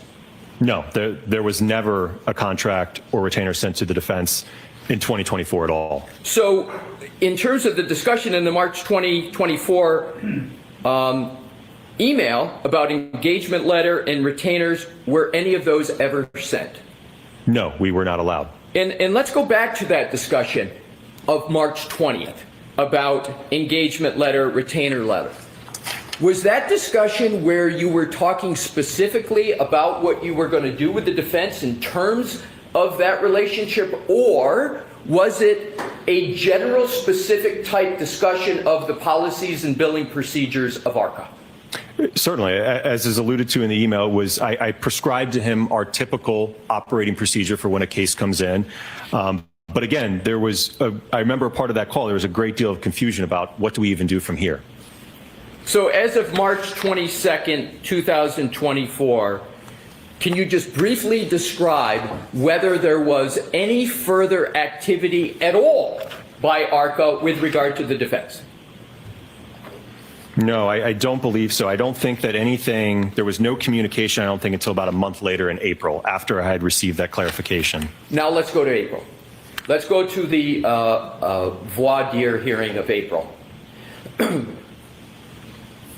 When you sat on the stand under oath for the voir dire hearing, had there been any substantive conversations about the topics in the February report to the Department of Justice? No, sir. None at all? None. What briefly were the substance of the conversations you had with the defense team as of the moment you sat for the voir dire hearing in April of 2024?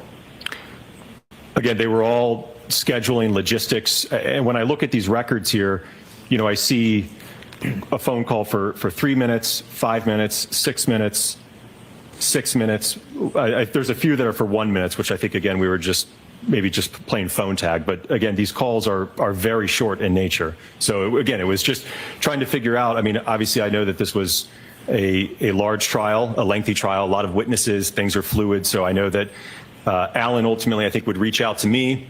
And then, like I said, he would give me an idea, hey, can you come this day, right? And then I would relay that to Dr. Rentschler and say, yeah, that works for me, so that I would get back to Alan. So that's what those conversations were. Again, coordinating our testimony to appear for the voir dire. It might appear to some that there were a number of conversations before in communications with the defense before you sat for the voir dire hearing.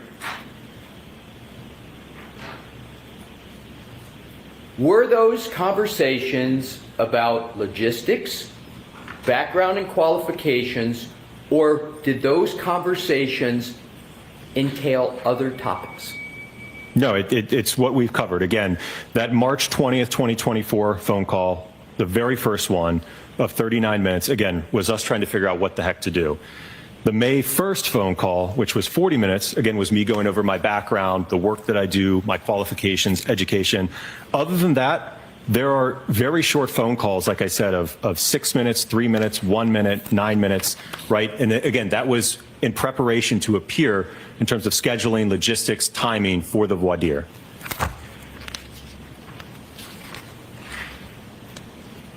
At the voir dire hearing, do you recall the Commonwealth asking you any questions at all about whether you were being compensated by the defense?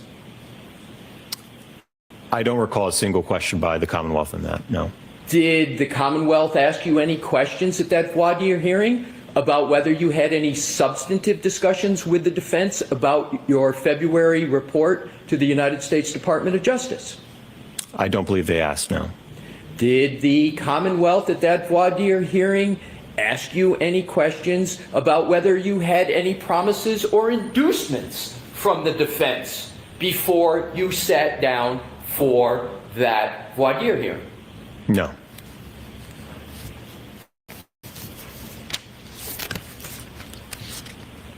Now let's go to the next tab with regard to the outlines that you were asked on direct examination by Attorney Brennan.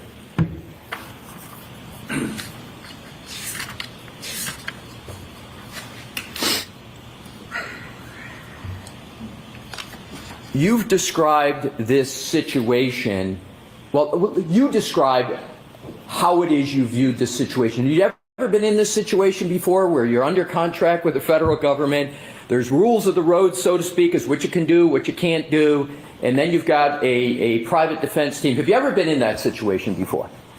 No, I think it's truly one of a kind, and I don't know that that'll ever happen again. And have you ever been in a situation like that since? No, sir. Did that cause you to have more or less communications with Mr. Jackson to figure out what it is you were going to do or not do? Sure, yes. In terms of your outlines that you sent to Mr. Jackson, did he ever broach in any way at all any idea of you sending him an outline? He never asked, no. Was there even any discussions that you might send an outline?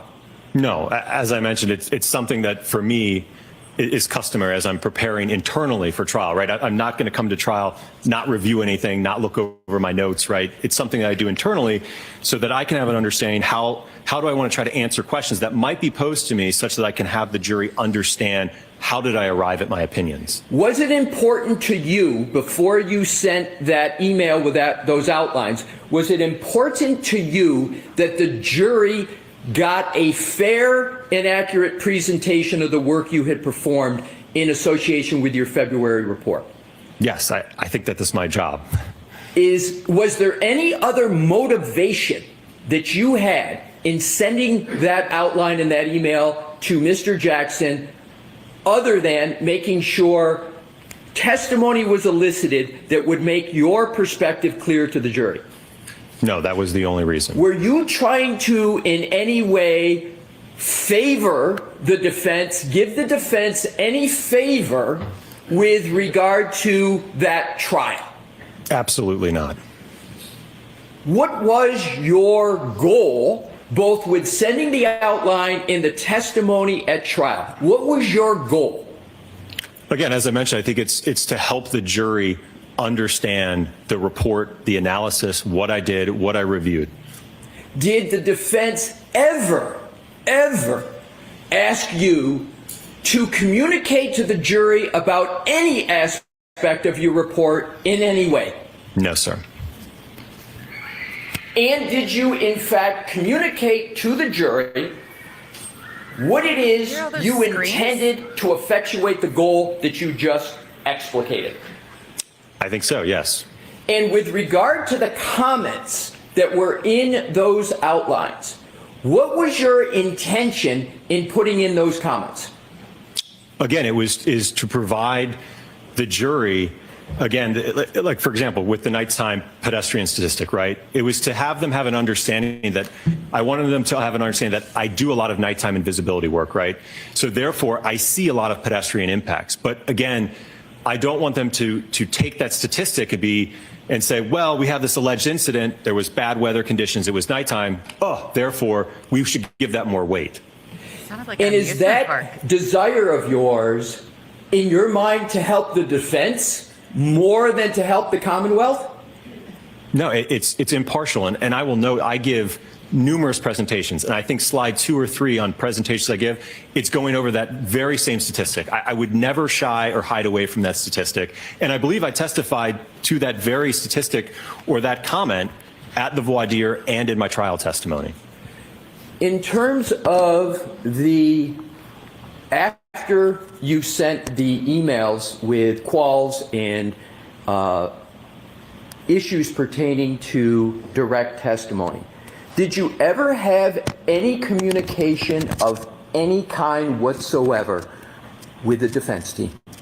No, he didn't. Mr. Jackson didn't even respond. And I think when I sent the direct outline, it was Sunday evening before I hopped on a plane. And I think by the time I got into Boston, it was like 1 a.m. So I didn't even have a chance. When you took the stand to testify the next day in that trial, had you had one word of a conversation with Mr. Jackson or any other member of the defense team about the substance of your upcoming testimony? No, sir. So you went and sat during that trial and gave testimony to the jury without ever having talked to a member of the defense team about the substance of your February 2024 report? Correct.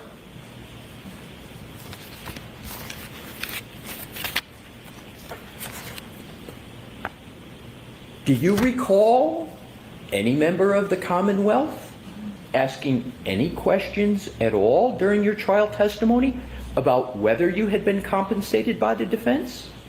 No. Do you recall the Commonwealth ever asking any questions at all whether you had communicated with any member of the defense with regard to your testimony during your trial testimony? I don't think that was asked. No. Do you recall any questions from the Commonwealth about whether back in March or any other time you had been promised or induced by the defense? Do you remember any of those questions? No. Do you remember any questions by the Commonwealth at either the voir dire or the direct testimony about whether you had had conversations with the defense? No. Do you remember any questions of the Commonwealth at all before you sat down and after you sat down for trial about whether you had any text communications with any members of the defense? No. At the end of the trial, did you have any understanding whatsoever that ARCCA was going to be compensated by the defense? No. At the end of the trial, did any member of the defense ever say to you, we're now going to compensate you for any of your work up to the time of your trial testimony?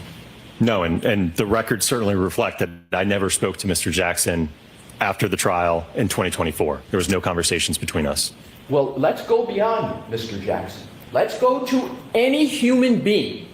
Did you have any discussions with any human being as to whether the defense was going to compensate you for any work, travel, expenses, disbursements that you had or incurred up to and through your trial testimony? No.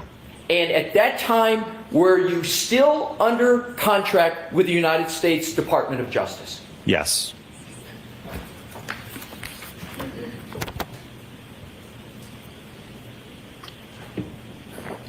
Now let's proceed to December of 2024. Were there any conversations from the end of the trial until December of 2024 other than logistics? Was there any conversations of any kind? And please summarize briefly what they were. Or texts. The only communication that I had with the defense was Mr. Jackson. After I took the stand, I think that he sent me a text just thanking, again, for my time traveling up here.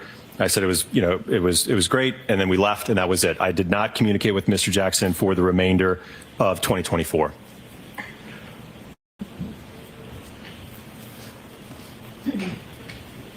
Now let's go to recent communications. In 2025, did you have any communications with any member of the defense with regard to the potential? Well, let me go backwards. Let me go to the invoice. Let me go to the July invoice. Okay. How did you learn that that invoice was paid? If you learned at all, how did you learn that that invoice was paid? I didn't learn. I didn't know that it was paid. I didn't even know it was sent.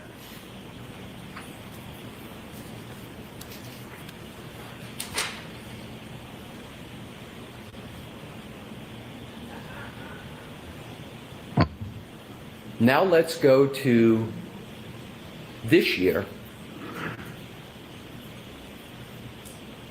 Did the defense approach ARCCA to see if they might be able to testify in this trial that's currently pending?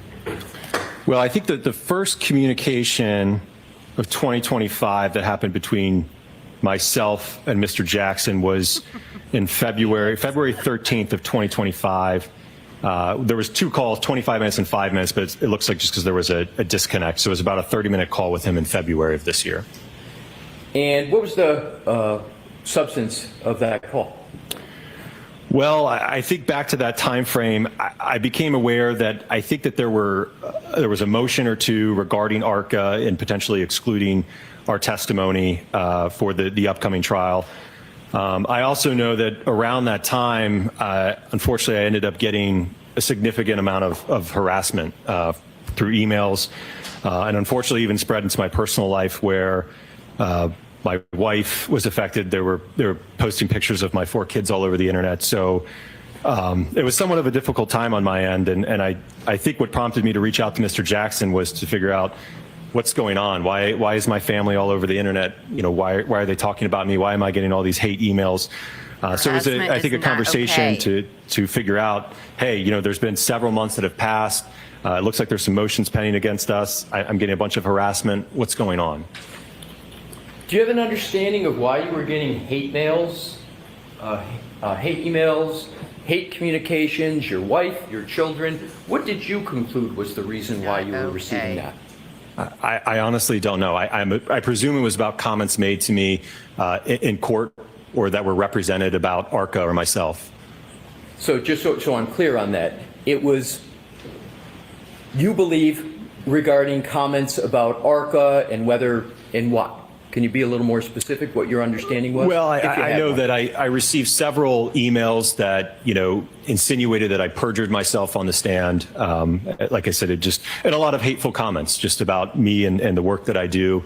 So I received several emails with respect to that. Sir, do you believe you have ever made an untruthful statement at all with regard to this matter? No, sir. Have you done your best to try to provide accurate and truthful information in this matter? Yes.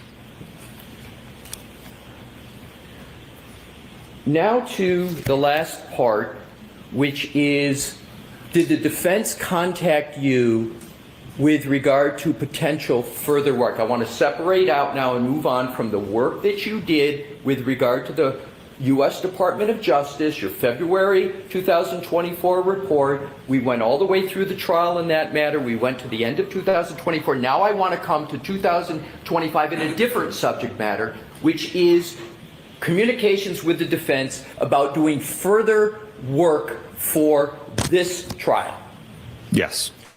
What was the nature of the communication? And so we can move through this rather quickly, but importantly, I want to get it complete and accurate. Just describe what the communications were on a timeline basis, subject matter, and with regard to your understanding of why you were contacted. So subsequent to that February 13th call, as I mentioned, Mr. Jackson had indicated that he preferred to utilize Signal to communicate. So we exchanged a few messages and phone calls on that. Like I said, they were rather short.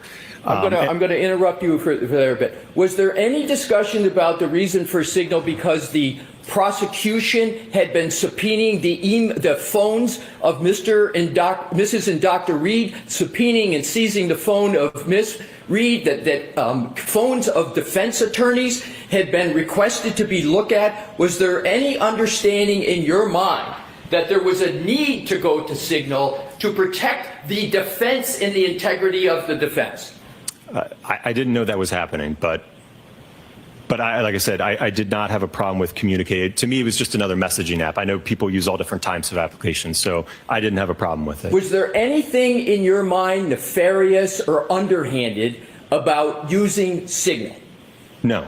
And my understanding is this is the first time you used a Signal app with regard to a matter professionally. Is that correct? Correct, yes. Did you get any understanding from communications with the defense that there was anything at all untoward about communicating through Signal?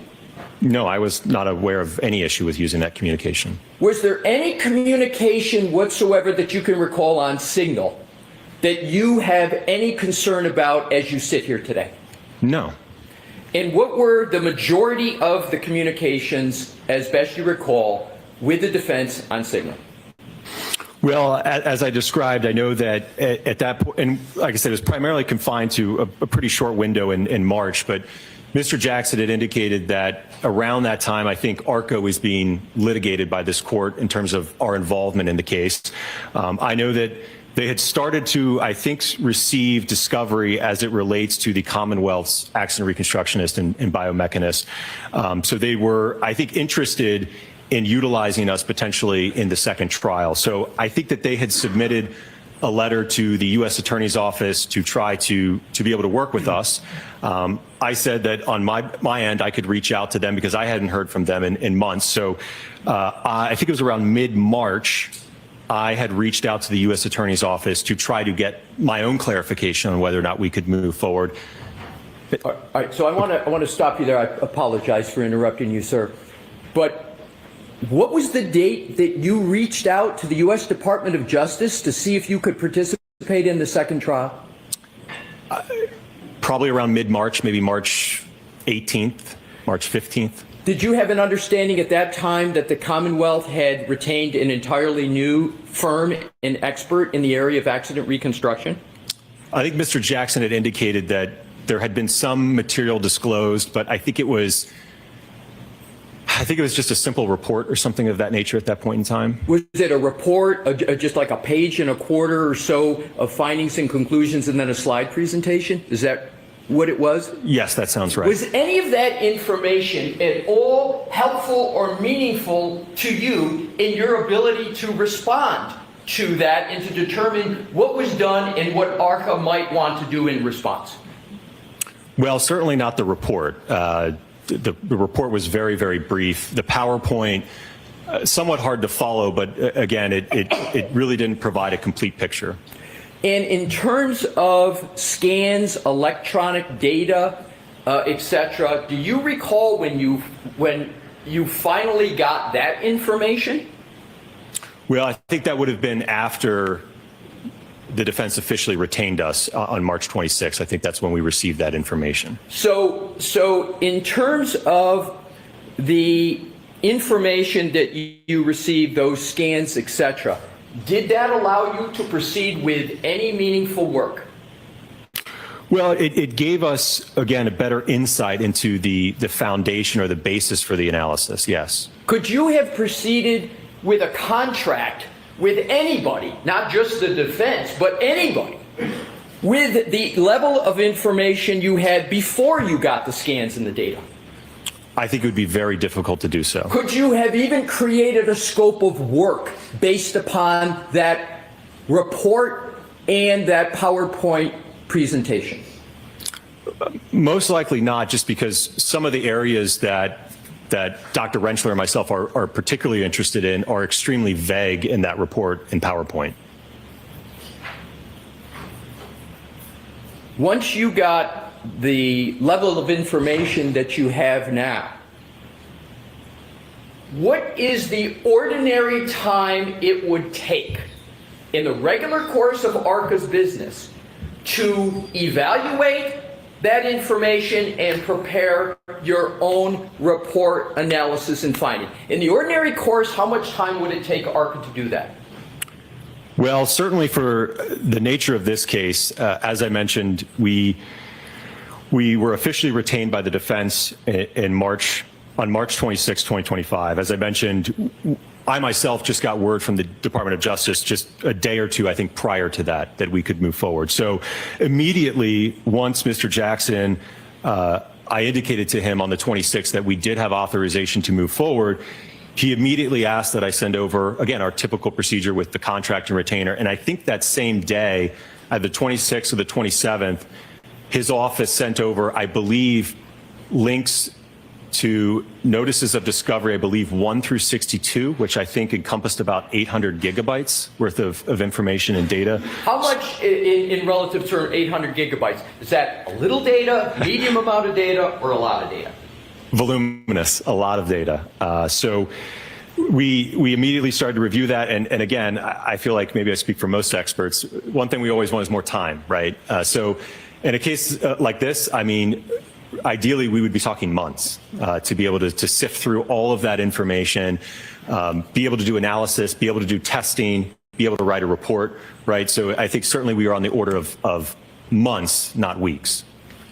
What did you do, however, if anything, to try to expedite the work and get it done as quickly as you could once you got the level of information you had from Aperture? Certainly. So I certainly understood that the trial was imminent. So I worked as quickly as I could, along with Dr. Rentschler, to review that material, and certainly in parallel try to determine, okay, what testing do we need to do to effectively evaluate and potentially come up with opinions for this case. Did you put other work aside at ARCCA to work on this matter? Absolutely. Work and personal things. And personal things. What did you put aside? Just one example. So the other week, my wife and I, we celebrated our 10-year anniversary. So, Aww. So it affected his personal life, I understand. Okay, I'll move on, Your Honor. With regard to the work, you performed it on an expedited basis, as you said. You shortened the time period down as much as your firm possibly could. Is that correct? correct. You said you would like to have had more time, correct? Correct, but I understood Your Honor's order, and I wanted to meet that deadline, so I worked as quickly as I could over the last week to ensure that, again, we could respect that deadline, and we completed our testing. And with regard to the testing now that you've worked on, that you just described, does that testing relate to any previous work, or is it all in response to the new expert for the Commonwealth, Aperture, and the new information from Aperture that came in iterations through the month of February? It would be in response to Dr. Welcher's work. Certainly, much of what was alluded to in his report and PowerPoint was not discussed in the first trial. Could you have done any of the work you've been working on the past month or so? Could you have done any of that work without receiving the Aperture report and slides and scans? No, I don't even know what we'd be responding to then. So you needed the Aperture information before you could even start working, correct? Correct. Do you have in mind, or does ARCCA have in mind, any further testing that you need to do, or have you completed what ARCCA needs to do with regard to fairly and properly responding to the new work of Aperture? I think we're satisfied that we've completed that testing, yes. And what, if any, more work do you contemplate that needs to be done from, as you sit here today, going forward? Well, as I mentioned, all the testing is done, so I think the analysis and the report to follow, yes. To use expert engineering type terms, is it QA/QCing the report? Is it putting all the information together in a compilation so everybody can understand what you've done and make clear your findings and conclusions? Is that what's left to do? Yes, and I will note, obviously, as the court is aware, we've produced all of that raw test data, photographs, video, so it's all there. The basis and the foundation for what the report will lay out has all been provided to the court. You got ahead of me, and thankfully, to my next question, which is there's nothing that you have that you've done that hasn't already been produced pursuant to the court's order. Is that correct? No, I think that we've responded to the court's order, yes. How long, on an expedited basis, well, let me ask it, in the ordinary course, how long would it take you to do this last part of your work, in the ordinary course? Probably, again, it can vary. Maybe around a month would be fair. However, it would take a month in the ordinary course. How quickly can you get that work done fairly? I'm hoping, if it pleases the court, hopefully May 7th will work. And so you believe everything would be completed by May 7th? Correct.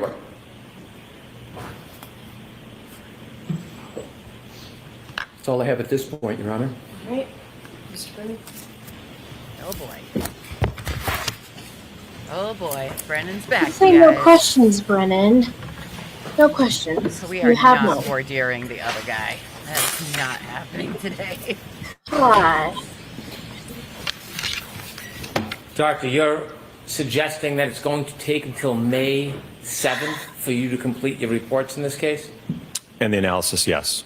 Do you know when this trial started? I think like a week or so ago.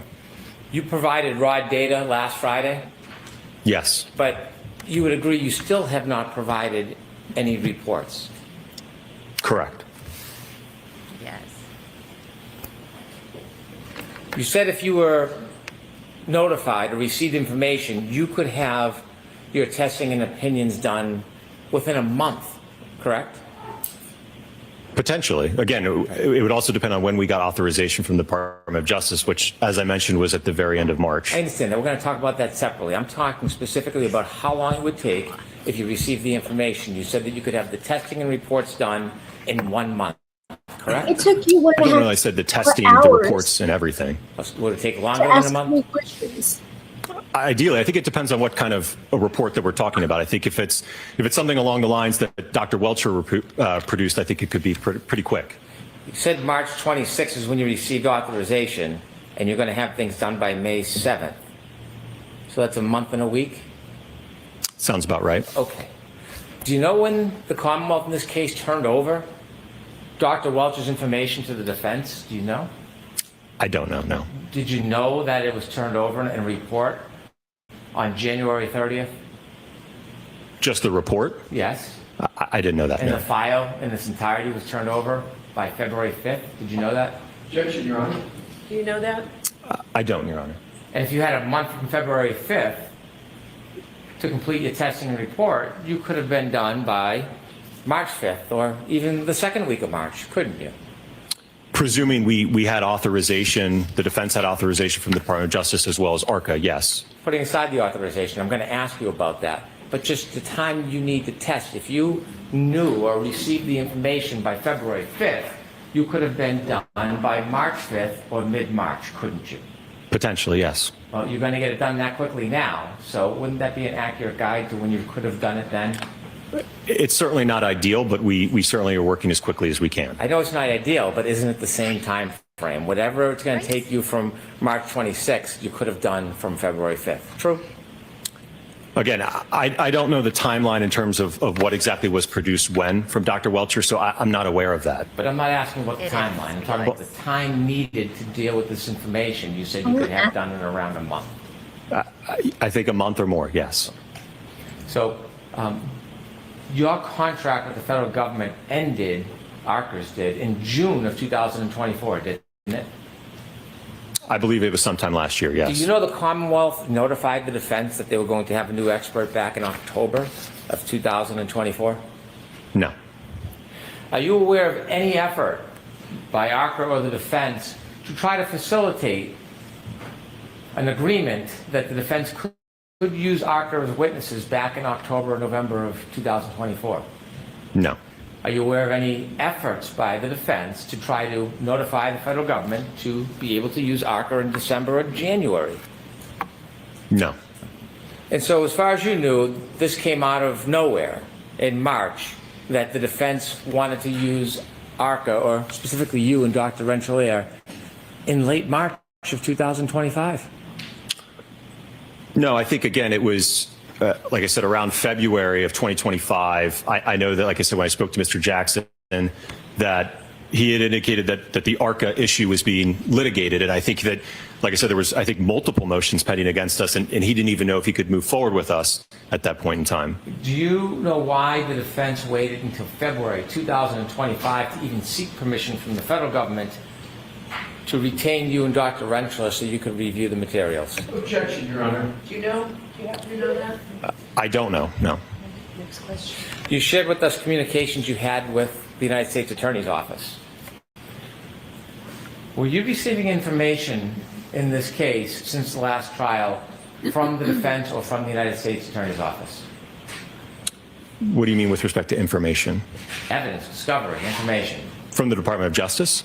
Anybody? No, not until recently, no. So you haven't seen any discovery until after February of 2025, isn't that fair to say? Correct. Okay. Now, when you were involved in this case before trial last year, we talked about your communications and conversations with the defense. Was anybody giving you information as an intermediary? Was anybody updating you on the defense of the case or giving other information to you? Yeah, I think I previously testified that the Department of Justice was closely watching the trial and providing us information. What information were they providing you about the trial? I think that they provided information regarding the some of the witnesses that had testified with respect to, I think, the reconstructionists, and I think some of the evidence.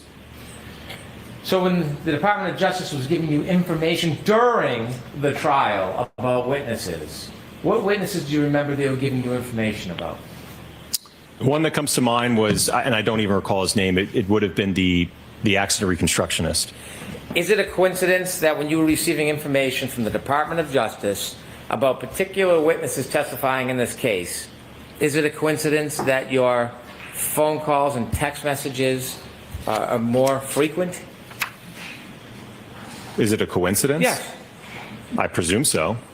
Well, when you were receiving information from the Department of Justice about witness testimony in this case, was that part of the catalyst for you to either call or text the defense and ask questions?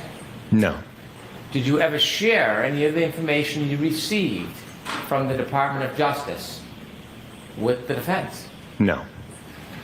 When you were receiving information from the Department of Justice about witness testimony, that was before you testified, correct? Correct. And part of that, when they were giving you information, did they ever give you any live video? No. It was just verbal communication. And they were giving you updates and summaries of testimony?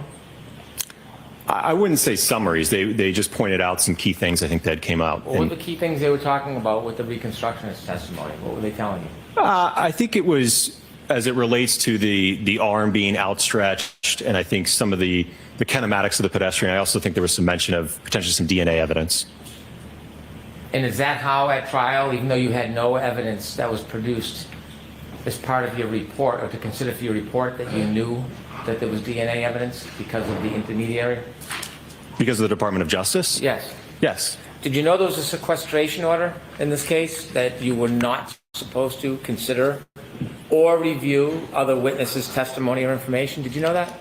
I was never made aware of that. Nobody made you aware about a sequestration order in this case? No. But you did, in fact, receive information about other witnesses' testimony before you testified in this case in front of the jury, didn't you? From the Department of Justice, yes. What other witnesses were you advised about their testimony and issues in this case before your testimony in this case? That's all I recall. Well, you said it was more than one. You said some witnesses. Take a moment, think back. What other witnesses stand out that you were offered information from the Department of Justice about this case before you testified? As I mentioned, I don't know which witness provided the DNA information, but I would presume that that's the other witness, yes. So you heard information, you learned that there was information and testimony about DNA. Yes. And certainly when you took that information before you testified, you considered it when you testified, didn't you? No, because again, our report was already solidified, so it didn't change my opinion in any way. Well, not about whether it changed your opinion. You testified about DNA, didn't you? I don't believe that I did, no. Okay. I'm going to approach, if I may, Your Honor. Okay. This is your outline with your comments. Do you recognize this? Yes. I'd like to introduce that as an exhibit, please. Thank you. Exhibit 3. So, as an expert, when you receive information, you need time to look at the raw data, don't you? Potentially, yes. You need time to look at the report of another expert, don't you? Potentially. And then you got to consider whether or not you think that their testing is accurate. You can test their testing, can't you? You can, yes. And you can also generate new tests based on what you've read, if you think that there is some explanation needed. Yes? Perhaps, yes. And then you can write a report. Yes. So it's fair to say when an expert introduces new information, testing materials, it takes about, if not at least a month to process through that information, vet it, and then consider your own testing. Well, if they've already authored a report and done their own testing, that should be solidified and memorialized already. Well, if there's new testing, if a new expert does something new, and an expert wants to look at it, you would agree to sift through that much information and consider and vet it and then do independent testing. It could take over a month, couldn't it? If it's necessary. And it would be the expert that determines whether or not evaluation in your testing, that wasn't provided in this case, was it? For the first trial? Yes. No. And videos of the demonstrate, you built like a potato cannon, right? I'm sorry, what? Potato cannon. If that's how you want to characterize it, sure. Okay. Did you take videos of it when you were doing your demonstrations and tests? Yes. My little couch potatoes. You never turned over those videos, did you? Again, we're talking about trial 1. As I mentioned, for trial 2, let me finish. Trial 1. So, Okay. no, I want you to focus on. Okay, no, that trial was 1. not produced, no. You never turned over any of those videos, did you? Again, we were not able to. And was there any failed testing the first time around? No. In addition to videos, I'm sure you had other raw data, notes, photographs, right? Yes. And so when you look at a report, so for example, you saw Dr. Welcher's report and you had access now to his file and data, correct? Correct. You reviewed that, didn't you? Yes. Because to be fair, you need to review not just the report, that's just someone's opinion. You need to review the raw data, don't you, to get an accurate understanding of an opinion? Right, which we have already provided Right, in so- response to Dr. Welcher. Without video and without the raw data, as an expert, there's no ability to really vet the reliability of your first experiments that led to your testimony in trial 1, is there? I think you might be confused. Again, our role for this round. I don't think I am. Objection, Your Honor, you should be allowed to answer. I don't think I'm confused. I'm talking about trial 1. Right. You had a 12-page report. You provided no video, no raw data, no notes, correct? Correct. But for this trial, sir, we are being asked to respond to Dr. Welcher. That's Okay? not what I'm We asking have you. provided everything that he would need to evaluate the testing that we have done. That's not what I'm asking. What if he wants to evaluate the testing you did the first time? Are you going to come into court? Do you hope to testify about the opinions you gave the first time? About those 4 opinions? I don't know what the defense's plan is for us. My understanding is that it's to evaluate and respond to Dr. Welcher. All right, with that, I need to see counsel attack. Ooh, she's about to like shut him down and be like, all right, we're done. This is We're crazy. over this. I'm over this. Ugh. I don't even understand what the problem is here. I don't I'm so understand confused. why she's letting him badger. I understand letting him cross and I get that that's not his witness. Okay. Oh my goodness. Could you imagine if he had like Brennan had like 10% of this energy when he is doing direct? Like, oh, I didn't realize that you had a different tone sometimes. You seemed a lot more passionate Oof. about I want shutting it to this come guy out down, for the jury. right? Oh man. Yeah, I agree, Okay. Lady in Gray. Absolutely. This is not I'm ordinary. trying It to- is harassment. So you guys, because we didn't watch the first trial while we're waiting for them to come back. So are they saying that the feds paid for the first trial and then this time the defense paid? Like who? That, Why I mean, does that this kind of matter? sounds. I- I don't understand why that matters. I mean, experts get paid all the time. I don't get what they're so mad about. I mean, are they But I trying feel to like say I'm he's missing being something. bribed? I don't know. I don't know. I don't know. I don't get it. I don't get why they're being so aggressive about it. And I just want to say, for the people out there harassing any of these people, any of the witnesses and their families and docking them, you are a garbage person. Not cool. Yeah, and that's completely unnecessary Not behavior. cool. That's gross. So gross. Let's see what we got here. Lady in Gray said, oops, the feds paid for the original. You're all set. And let's bring Dr. Rentschler in here, please. Oh, Thank no you, Your Honor. shit. Okay. We're going on, guys. She said we're over that. Yes, ma'am. CW doesn't want the defense to be able to say the defense Thank you. didn't. Oh, because like it gives. I think I get it. I think I get what you're getting at.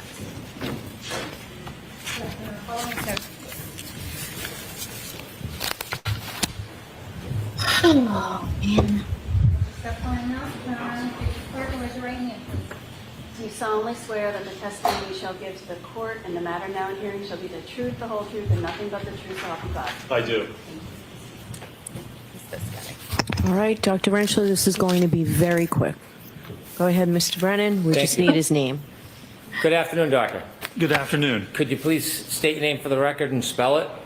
Dr. Andrew John Rentschler, ANDREWJOHNRENTSCHLER. You've testified before in this case? I I don't have, know what yes, his sir. name is. In the last If anybody voir got dire in that, the put it in past trial? chat. I don't know. What That's his name correct. is. Okay. Did you have conversations and communications with the defense before your last testimony? I did, yes. Did you use text messages to communicate? I believe there was maybe one text message. Okay. How about phone calls? There was maybe one or two phone calls, I believe. Okay. Would it be fair to say there was 6 text messages for you? Yeah, I believe I sent one, and then there were 5 sent to me. And were there 23 phone calls? No, I don't believe so. Have you looked at the records outlining the phone calls that supposedly you made to the defense? I looked at the records from the defense, but then I looked at my own records, which indicate a different number, only 3 phone calls, I believe. Okay, so the 23 phone calls that are summarized, you don't think you made those phone calls? No, if you look at them, it's like 1 minute, 2 minute, 3 minute. And in that time period, according to my phone records, I have like a 21-minute phone call that encompasses most of that time. Okay. Did you discuss with the defense before your testimony anything about this case? I don't believe so, no. When you say you don't believe so, do you remember speaking to them about this case at all? I remember speaking about my qualifications and my background, and I believe that's it. Did you ever use any other medium to have conversations with the defense other than text or emails or phone calls? No, sir. Did you ever communicate with them on Signal? No, sir. Why not? There was no reason to. As an expert, when you communicate with clients, there's no concern about having it in writing, is there? So when I Keeping a record, whether it's a phone call or a text message or an email, there's no concerns when you're dealing with clients having a record of that, is there? Well, I don't believe that ARCCA has any specific policy for that, no, sir. Did you keep track of your hours prior to your testimony? I did, yes. And before you testified, did you have conversations with people from the Department of Justice about this case? Yes, I did. Did they inform you about witness testimony? They did inform me, yes, about testimony and situations and events that came forth in the trial that I was not aware of. Who decided whether it was going to be an issue worthy of talking about before trial? With the DOJ, you mean? Yeah. Well, certainly that would have been up to the DOJ. I mean, I would have had conversations with them. I don't believe that I asked or requested anything, but they Sure. were called to update us about what was going on. Do you know why they were calling and raising certain issues with you? I do not know, no, sir. And by calling and raising issues and telling you information, even if you weren't requesting it, it helped prepare you for your trial testimony, didn't it? It would certainly help prepare me to understand what was going on during the trial, yes. Did you know there was a sequestration order? That there was supposed to be no discussion of testimony and issues that were occurring in the courtroom before you testified? I'm going to allow it. Were you aware of that, sir? No, I was not. Okay. After you testified, did you, before you testified, did you get a chance to meet anybody from the defense? Just when I came to court, I think for the voir dire is the first time I met anybody. Did you just spend time with the defendant and the defense after your testimony? Well, after my testimony at trial on the 24th, yes, I was provided a ride back to the airport, and I believe I was the last witness. So before my ride to the airport, they said, there's a lunch next door. We need to get somebody else to take to the airport. Come over, have lunch. I had lunch, stood in the corner, and then got a ride back to the airport. Spend time with the defendant and her family? Oh, they were certainly there. Did you talk to them? Well, they talked to me. As I said, I ate my lunch, and then I actually went and stood in the corner, and then I believe some people came over to talk to me and approach me. So you spent some time with them? Certainly, yes. Okay. And, sir, I understand the report is not going to be ready until May 7th or after? I believe currently that's what the estimated deadline is, yes. And so in evaluating Dr. Welch's materials, you wanted to look at the raw data, the conclusions, the findings, the PowerPoint, all the materials, right? Yes, you'd like to review all the materials before coming up with an You opinion. make a decision on what you think is appropriate to contest or maybe agree with, and then do your own test if necessary, correct? To be able to respond to what those opinions and allegations are, yes, sir. And it's taken you at least a month to fairly do that, hasn't it? Well, I believe that's what we've had, a month. I don't know if it's taken us a month. That's basically all we've had up to this point to do that. And it's still not done. No, not yet. That's correct, sir. All right. Is that it, Mr. Brennan? That's it, thank you. All right. Can you get that report and everything completed before the 7th? If I order you to do so? If you order me to do so, I mean, I could certainly try and expedite it, yeah. All right. I appreciate that. Thank you very much. You're all set, sir. Thank you, Your Honor. All right. I'm going to see counsel at sidebar for 1 minute. Down, follow me. What? Okay. Okay. But I mean, that sounds like What? she's gonna let him testify, yeah? I mean, yeah, No. I don't like this judge. That's a pretty popular opinion, I've heard. Oh, I don't think Eli likes him either. Sentence? No, it's before the 7th, before May 7th. Oh, for the 7th. Okay. So sorry. He's like, That's it. Thank you. oh, All rise for the court, please. Okay. Goodbye. goodbye. That was it. Cool. Thanks. Thanks, Josh. Okay, goodbye. No telling us what we're doing tomorrow? Because that would be nice to know. Let me stop that. Oh my goodness. Oh, she has made up her mind. Do you think like in a good way? Because I don't know. I'm so confused. Do you about the mean, whole like, thing. Made up her mind that you think she's biased, that Karen's guilty? No, She I told the think jury whether or 9 not- a.m. Okay. Okay, she did tell them normal time. No, I think she meant like has made up her mind with the voir dire decision. Oh, yeah. I mean, I guess Yeah. Yeah, the fact that she said by the 7th. I think so too. I can't believe Oh my God, can we? she let Brennan go so long. What were you gonna say? No, go. You're doing. Go right ahead. Oh, so I can't believe she let Brennan go so long, and then of course we saw her at least rush. I mean, she did tell him to move it along, but she rushed Alessi. And then did he just not have questions for the second ARCCA witness, or did mean, Bev what are just they- say, "I don't care"? I mean, what are they supposed? They both had the same job, right? Like both of those Yeah. witnesses did the same thing, right? So I don't see why they would need to cross them both. But by the way, so Dr. Wolfe, sir, he did such a good job I holding his thought he own maintained his composure really well. compared to everyone that we've seen so far Well, and in this trial. Yeah. Brennan was a jerk to him too. I mean, he did not go Yes. easy. He did get a little snarky here and there, but I would have too. But he really held his own against him. But like Brennan, man, some of his He needs to simmer comments, like, down. what? Like, Well, and I don't understand why the defense is not objecting to more things.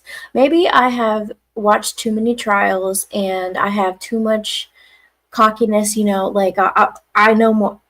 I feel like they should be objecting to more. maybe, maybe too, because it's for deer.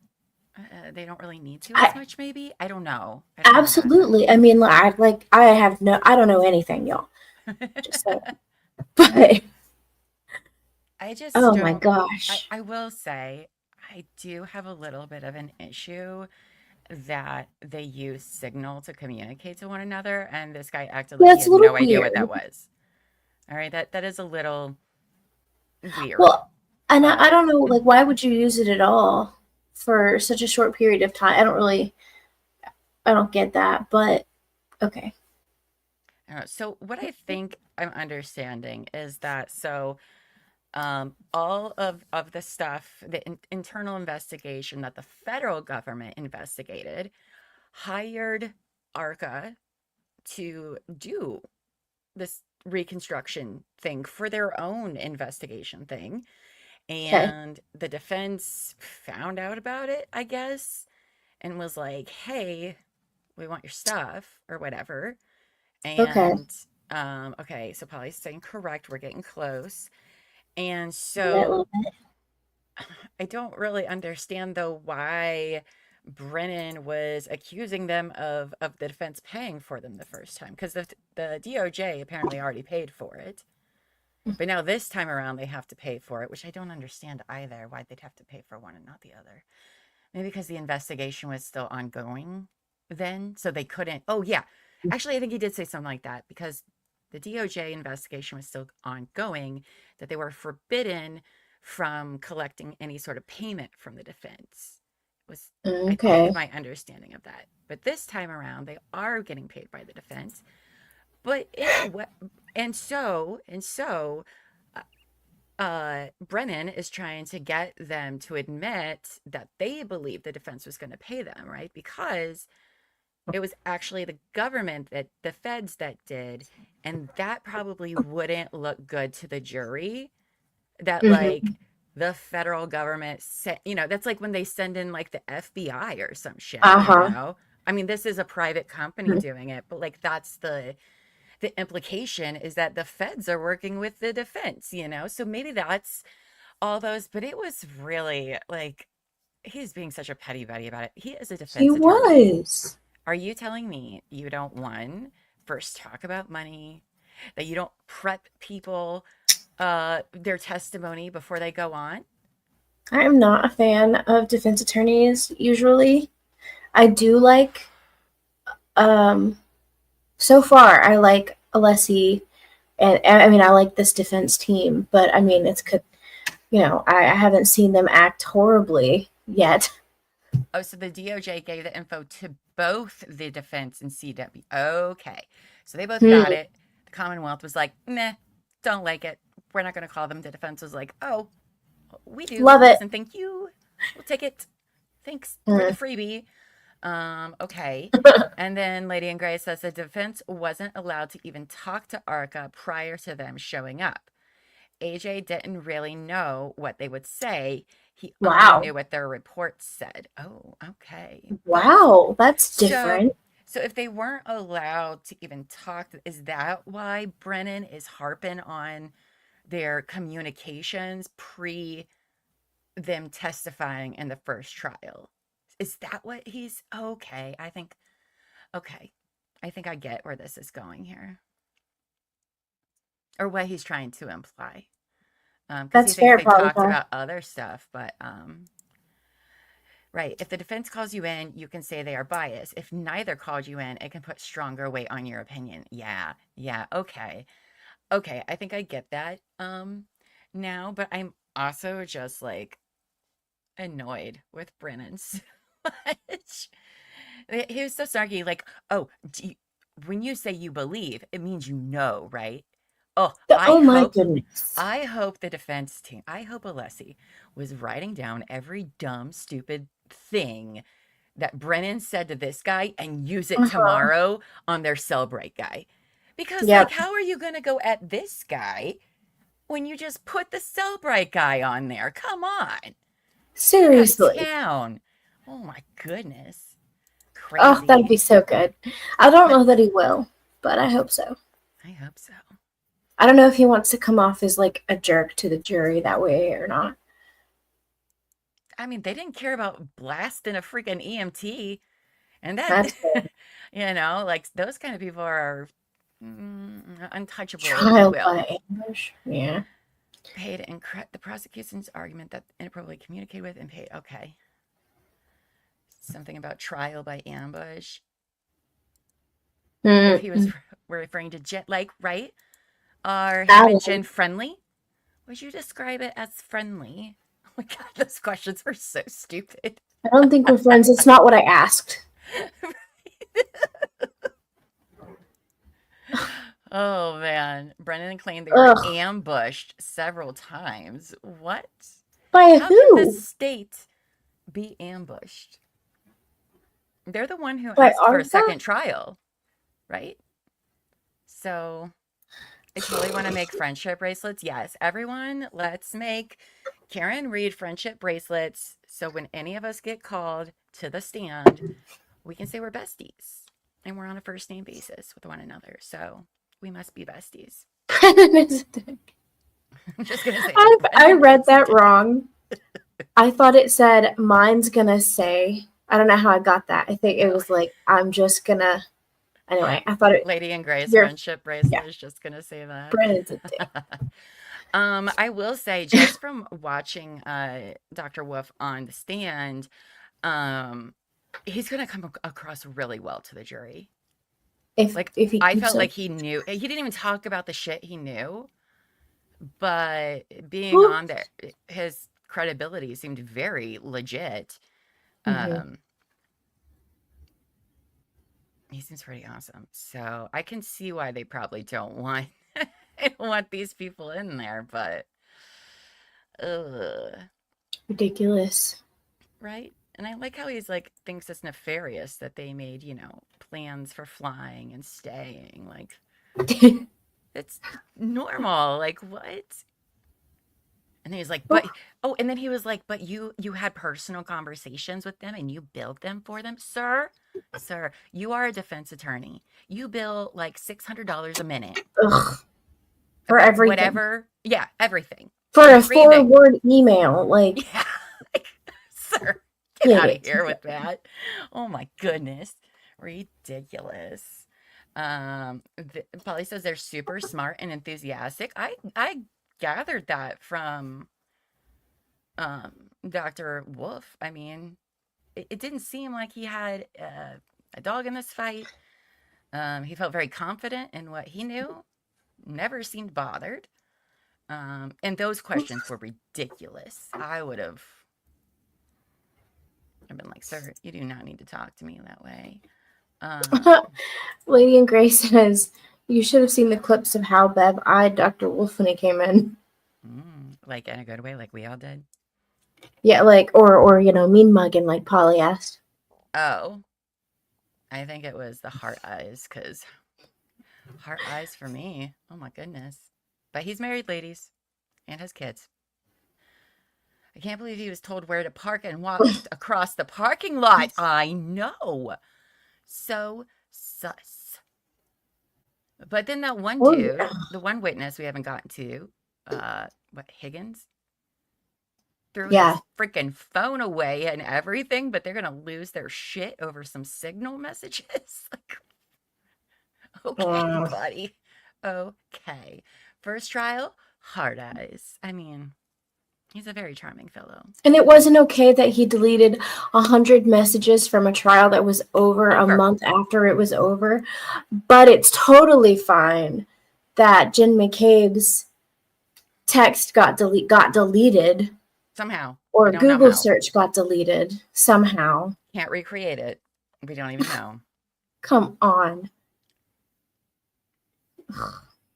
It's crazy. Crazy. Nonsense. Though I will say, I do appreciate the spiciness that this afternoon brought us. So even though Brennan's been kind of a D, I appreciate the entertainment value. So thank you for bringing some energy into this trial, because nothing else you're doing is working. What's not working? The order of your witnesses. It's not working. Over that. Stop it. Just stop it. Doesn't make any sense. Is that the mafia guy, Amy? Yes. The mob Yes. guy. Whatever. Brennan was his defense attorney, Whitey Bulger, literally recently-ish. And you want to talk about getting paid by people? Okay, sorry. And using the Signal app. Okay.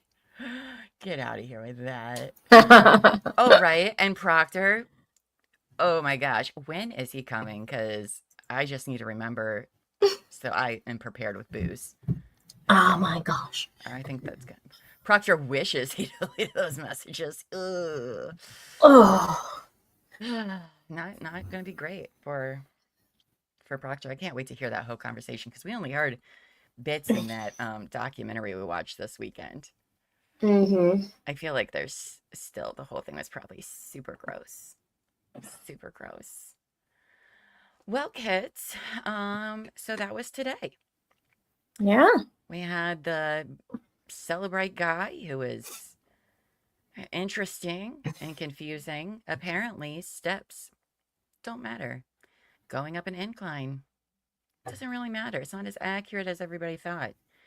And now we have some questions about Celebrate. Hi, Claire. Hello. Welcome. Welcome. Claire joined Discord also. Oh, I love that.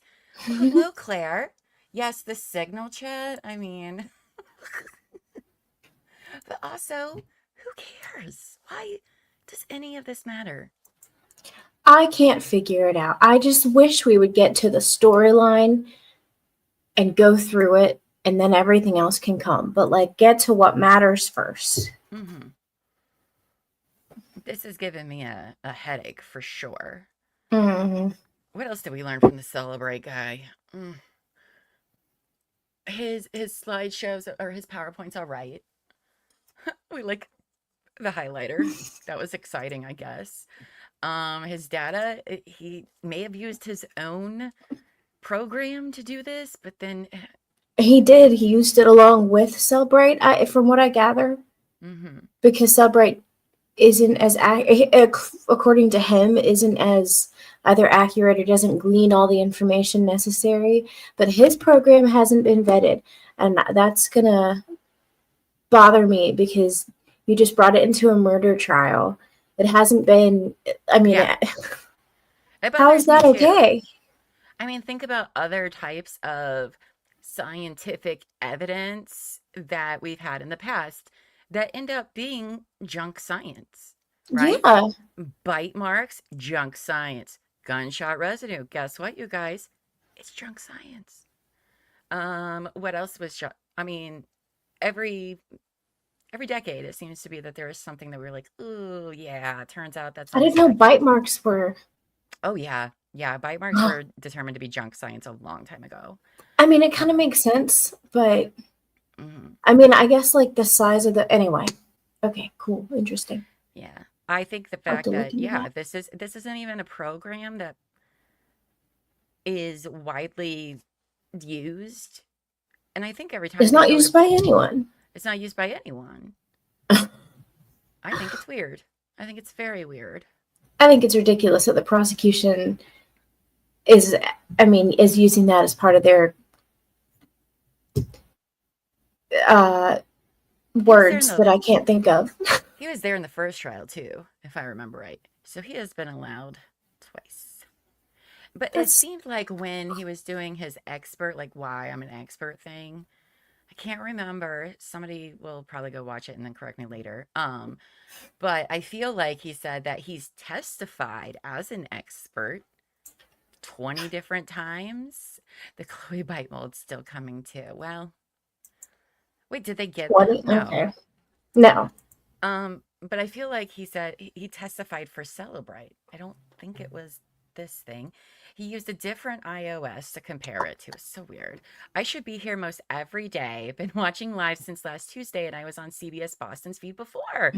Well, Claire, we are here at Welcome. 8:30 a.m. Eastern time every day this week and for the end of the trial.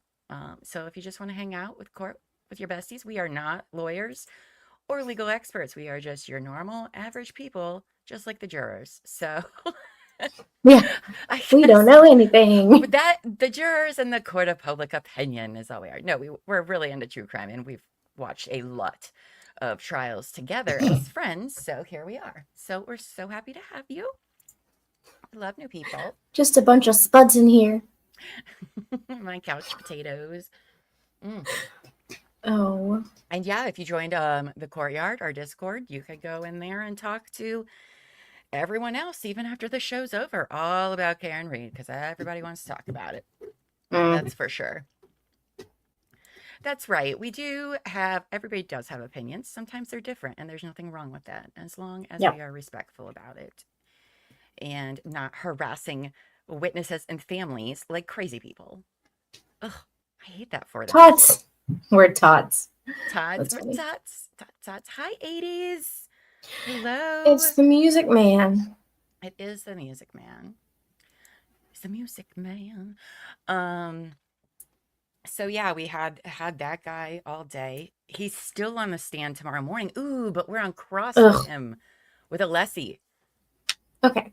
So, because we're like, Alessi got, I don't know what, maybe 20 minutes, a half hour of cross in, and it wasn't that titillating, if you will.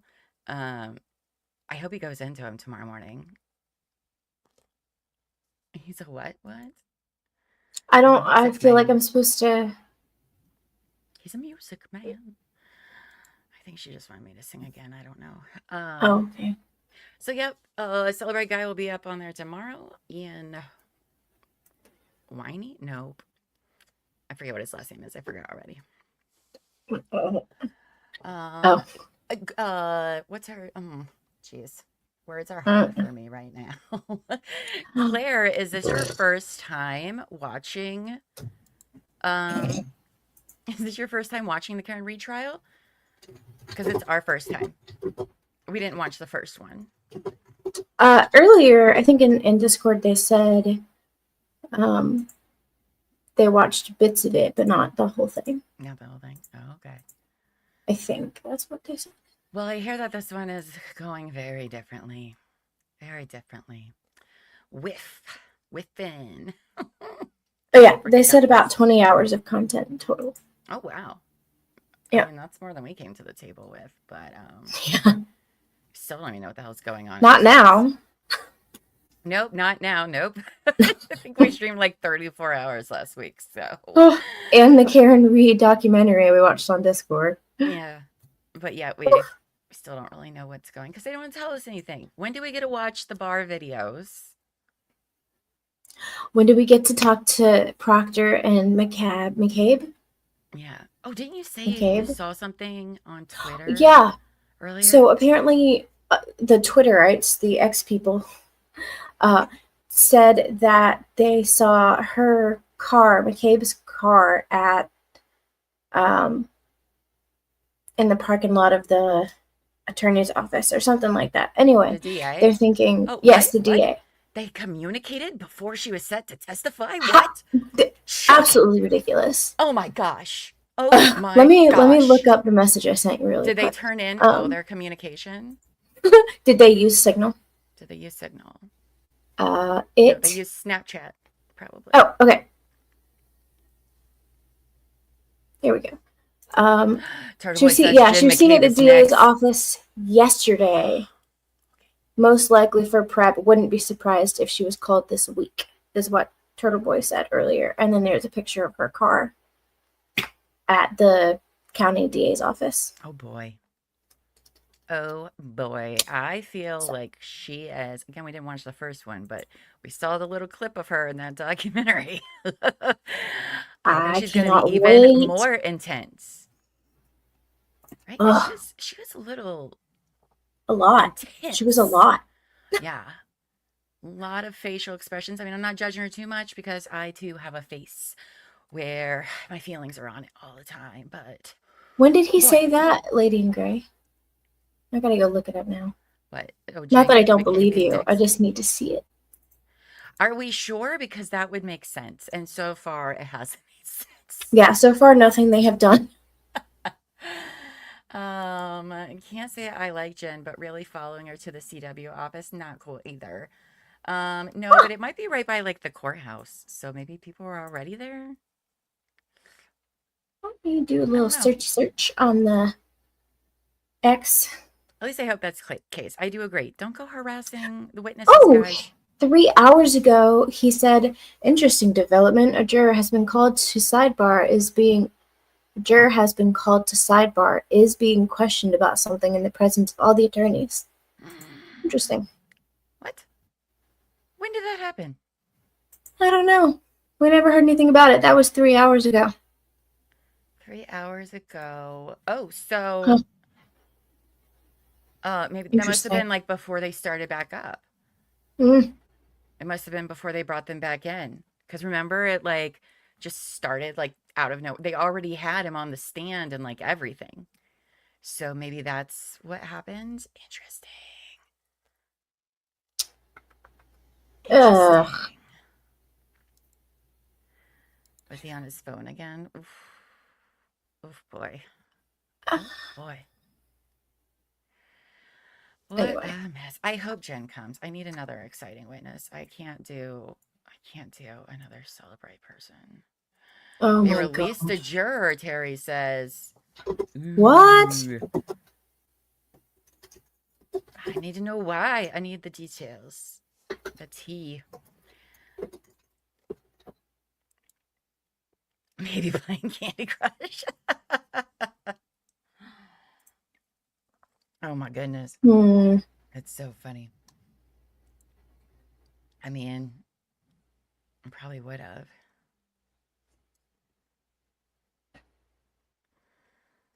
Oh, geez. They did. I guess so. But how many alternates do they have, you guys? I think they said there was like 18 total. So if it's 18, there's 12. Usually, you know, you want to do, you can you should prepare to lose like one juror a week. So I just want to know if it's like something crazy because everything seems to be crazy in this. So most people think that Hank was trying to find out what DOJ is doing, but ARCCA won't know that. Ooh, interesting. Ooh, well, hello. Look who we have backstage. Oh, got too excited. I hey, only girl. came on to read y'all what I found. You look so cute. Oh, I'm in my Bam Bam, my Pebbles outfit. Oh, I like it. I love So it. thank you. I just took a bubble bath because I'm stressed. And anyway, in Karen Reed's retrial, multiple jurors have been dismissed for various reasons. One juror was dismissed after another juror reported they made comment about Reed's demeanor. Another juror was dismissed after allegedly being recorded talking about the case while intoxicated over the weekend. And then one juror asked to be dismissed for personal reasons. They've lost 3 jurors. That's how I read week that. 1. Wow. Boy. Oh no. Terry Felix says, Terry, hi. Hi. So yeah, this is my love that. My little Bam Bam and Pebbles. Little comfy little romper. That looks so comfy. 3 jars in one So room. yeah, so I was in the bathtub. Wow. And I saw that and I was listening to y'all in my ear on my AirPod and I texted, and so I jumped out real quick and threw something on so I could come and tell you. I love that. Wow. See, this is why So maybe it says the this jury should have been retrial. sequestered. It says in Karen Reed's retrial. Mm-hmm. So that tells me this trial. Yeah. I would think Wow. so. I mean, the So first one wasn't a retrial, so. that Wow. was how I took That it. means they don't have that many more alternates left for a whole month plus trial. Right. And the last trial, they deliberated for like almost a week, and that one ended up being like 10 weeks. Now, Wow.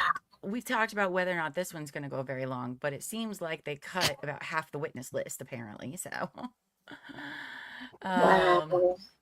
I'm going to my try to God. pull it up on my computer instead of on my phone so I can get the exact. The link for it. Felix, I think there were 6 alternates, right? Yeah. So that Yeah. brings them down to having. That's half. Yeah. It's Wow. not great. So If one that's of true, them, it's not great. one of them occurred.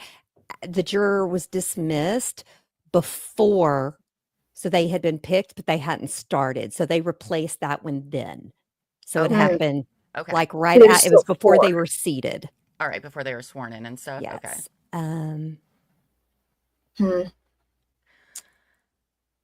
This is also why you sequester a jury like this, but okay. For a case this intense and big, yeah. It's crazy to me. Wow. So I'm trying to pull it up. Oh my gosh, it goes to a YouTube person. They want me to watch YouTube. Really? Hold on, YouTube. I can't watch YouTube. So I just basically Googled Karen Reed retrial jury dismissed, and it popped up. Wow. So Okay. It's getting crazy over there. but Yeah. It's I'm day really nervous about it. 5. it's What's only it? day 5. Mhm. It's only Yeah. day 5. Today's day 5. Day 5, and we've gotten really nowhere with anything. So, Yeah. yikes. Wow. Is it the AI overview? That's true. You guys got to be careful with those Googles.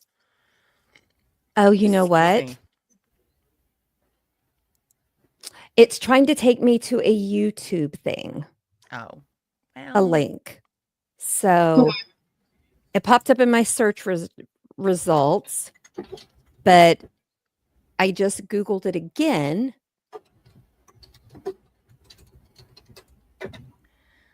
And the one who was questioned today remains, it looks like. So okay. So Was it all the of these were inebriated released person? before they were seated. Go to 10 Boston. Those 3 were before they were seated. Oh, okay. So we're still at 18 then. You're still at Okay. 18. Okay. So Okay. not Okay. since trial started, but they were part of the retrial. Mhm, But right. before they were seated, these Okay. things happened. Yeah, because losing that many in the first week is no Yeah. good. Like, you will get very I close to having to look do a mistrial. a little crazy on here. You look fine. Wow. And yes, I have tattoos on my back. I just realized those can probably be seen when I turn, That's so I won't cool. turn sideways. I didn't know that. That's cool. I have tattoos.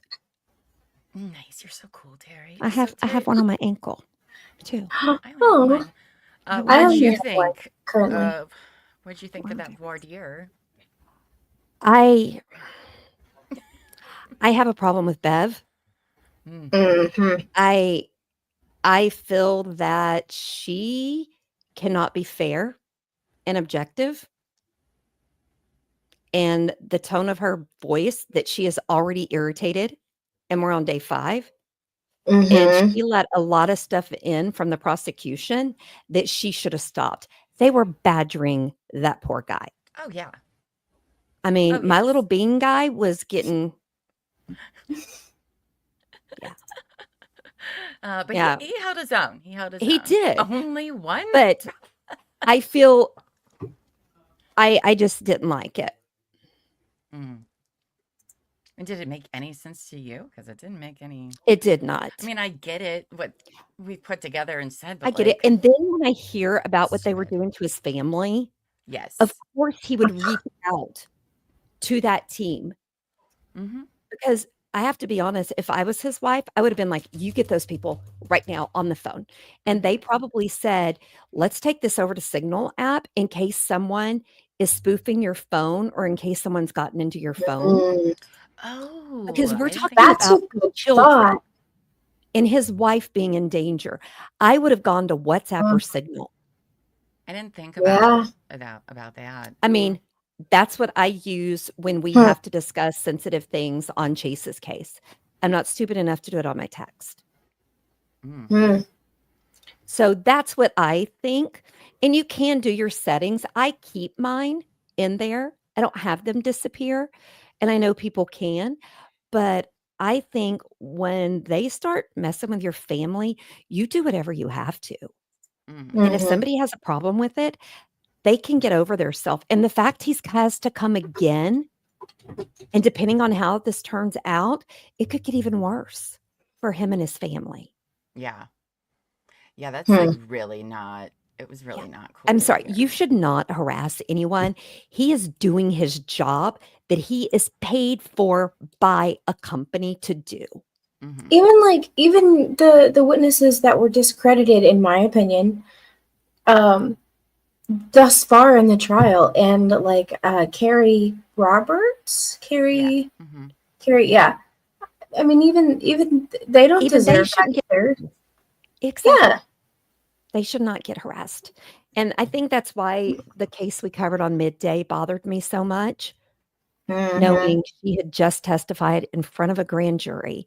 Oh, yeah. She had been essayed, had been stabbed 8 times, people. And then she goes missing a week after testifying. I would not want anyone on this trial for Karen Reed. If they go missing just because they testified, there is something broken and we need to fix it. Yeah. And John's family should not be, nobody should be harassed for doing what they feel is the right thing unless they're getting up there and lying, flat out lying, and you have proof of it. Then you got to have harass them. Just come with the receipts. Call us if you've got the receipts. We will be happy to post them. Teresa, we will be on that. We will be on that if you've got the proof. But other than that, people need to stop being bullies and get a life. Yeah, that's, people are crazy and do crazy things. I don't understand it, but they are. And I feel like there's even more eyes probably on this retrial than there was in the first one. I don't know. Hearing some people last night talking about it, they just think it's going to be a repeat of last time. And I was trying to tell them, oh no. So far, it's not been a repeat. They're not doing things in the same order. They are doing things totally different, but they were kind of like, I've been through that drama once, not doing it again. But then I think people who didn't watch it are maybe watching this time because they're like, what is all the hullabaloo about? And then just like 80s, and they're just confused. Like 80s, he's like, I've been down this crazy train. I don't want to ride the crazy train again. So I think you've got those things. Felix, I agree. I think this one is going to be even worse. And I really need them to put up a board and put dots and start sitting there and connecting it with red strings. Yes. They won't be able to repeat all the gotcha moments from the first trial either. Perhaps. I mean, I think, again, we didn't really watch the first one, but I feel like some of these people are going to come back more aggressive. As I said, I think this one's going to be, I think this crazy train is going to hit Bunny Boiler. I just want to hang with my friends, courtroom besties. Captain, I'm glad you're not on camera because I don't think I could look you in the eye today. But I love you. Because I went back and watched some of myself about 45 minutes and the Hardy Boys. Terry was slurring. Okay, I still stand my ground. They are real. Tom Hardy is real. And it must have been his great uncle who was part of the Hardy Boys. And yes, I know Nancy Drew was fake, but they needed to pretend like they talked to her. Okay. Stephen Parker, that's who was the Hardy Boy.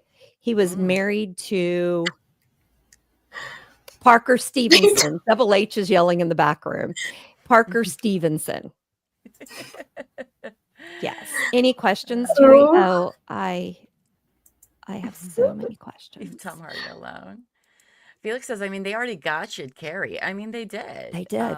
And I think they really frustrated already the people who didn't even really matter that much by basing what they said in the first trial to now.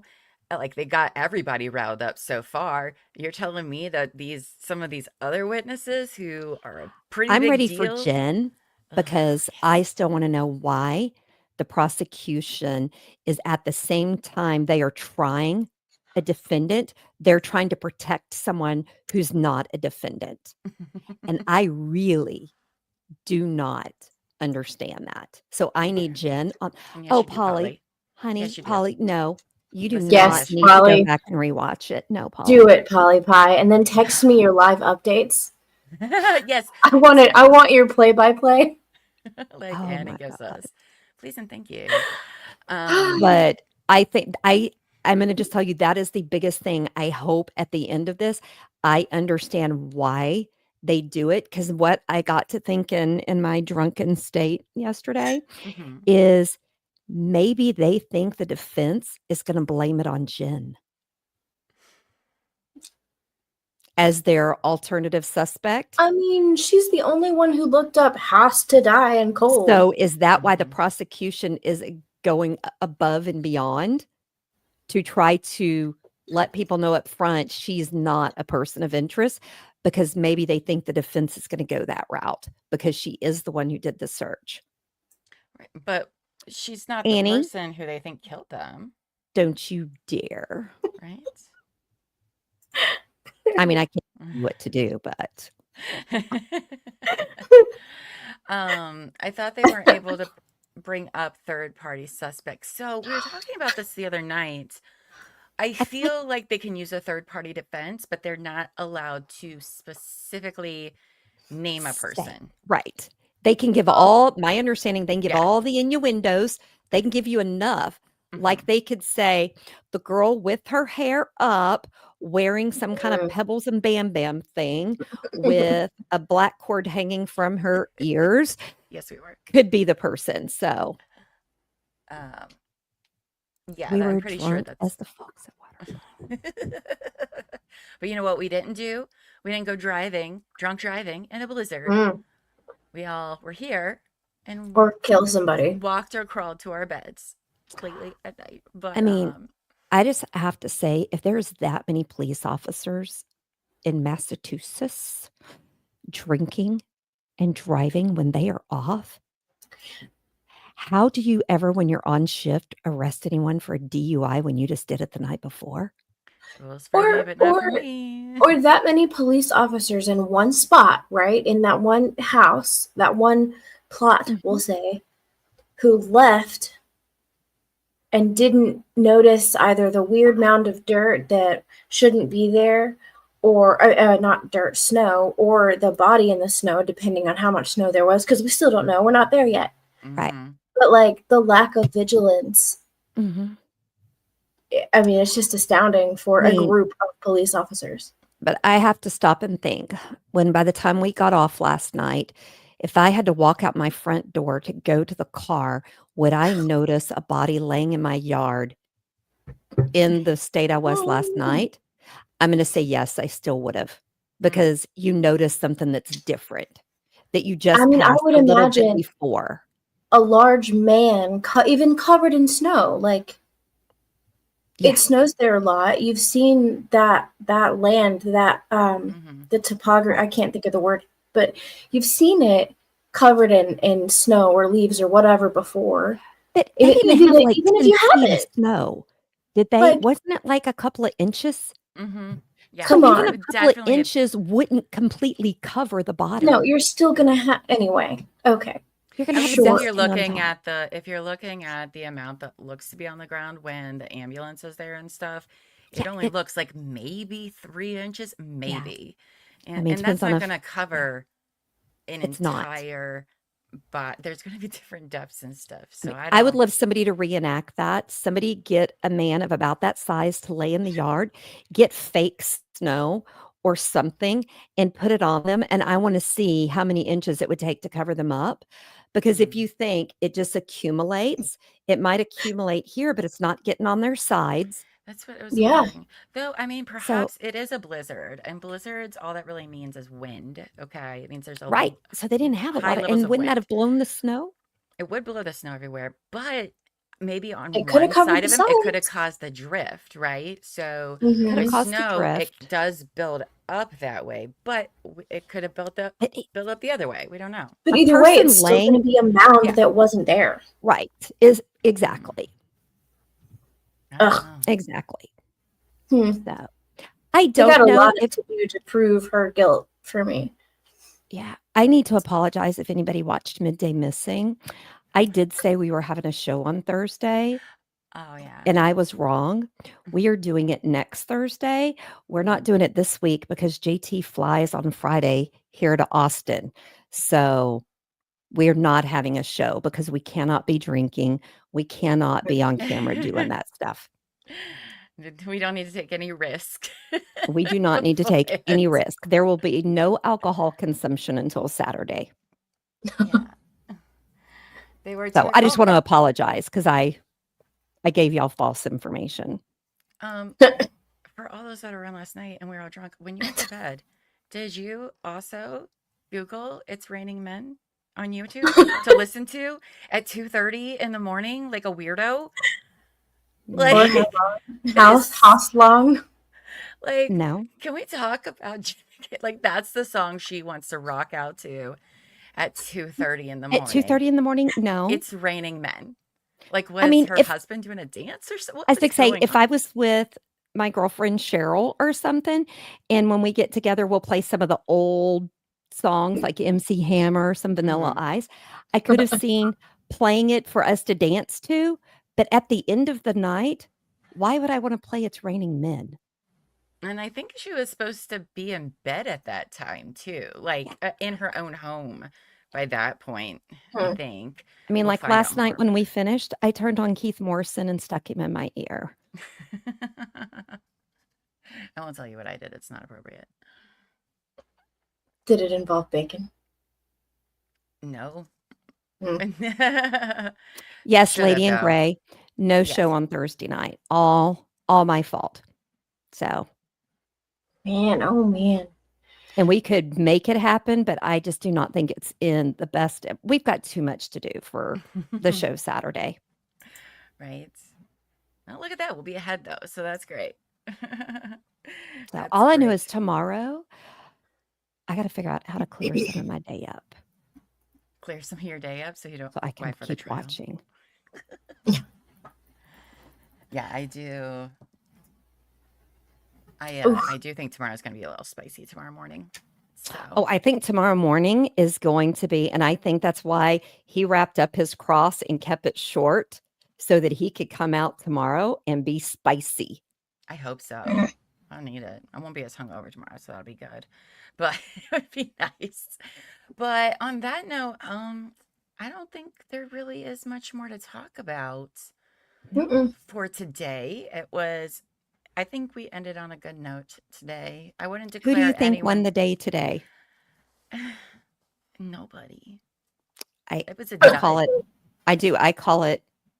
I'm saying based on the testimony part of voir dire, that doesn't really matter. No, based on just testimony, I say it was on both. It was a wash. Mm-hmm.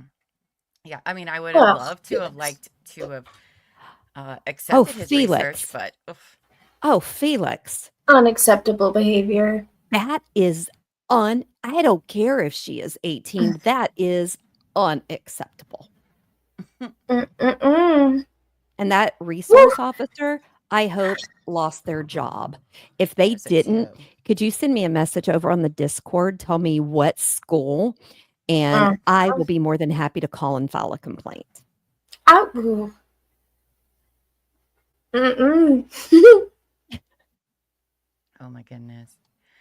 Well, ladies, thank you for joining me today. We will be here tomorrow at 8:30 a.m.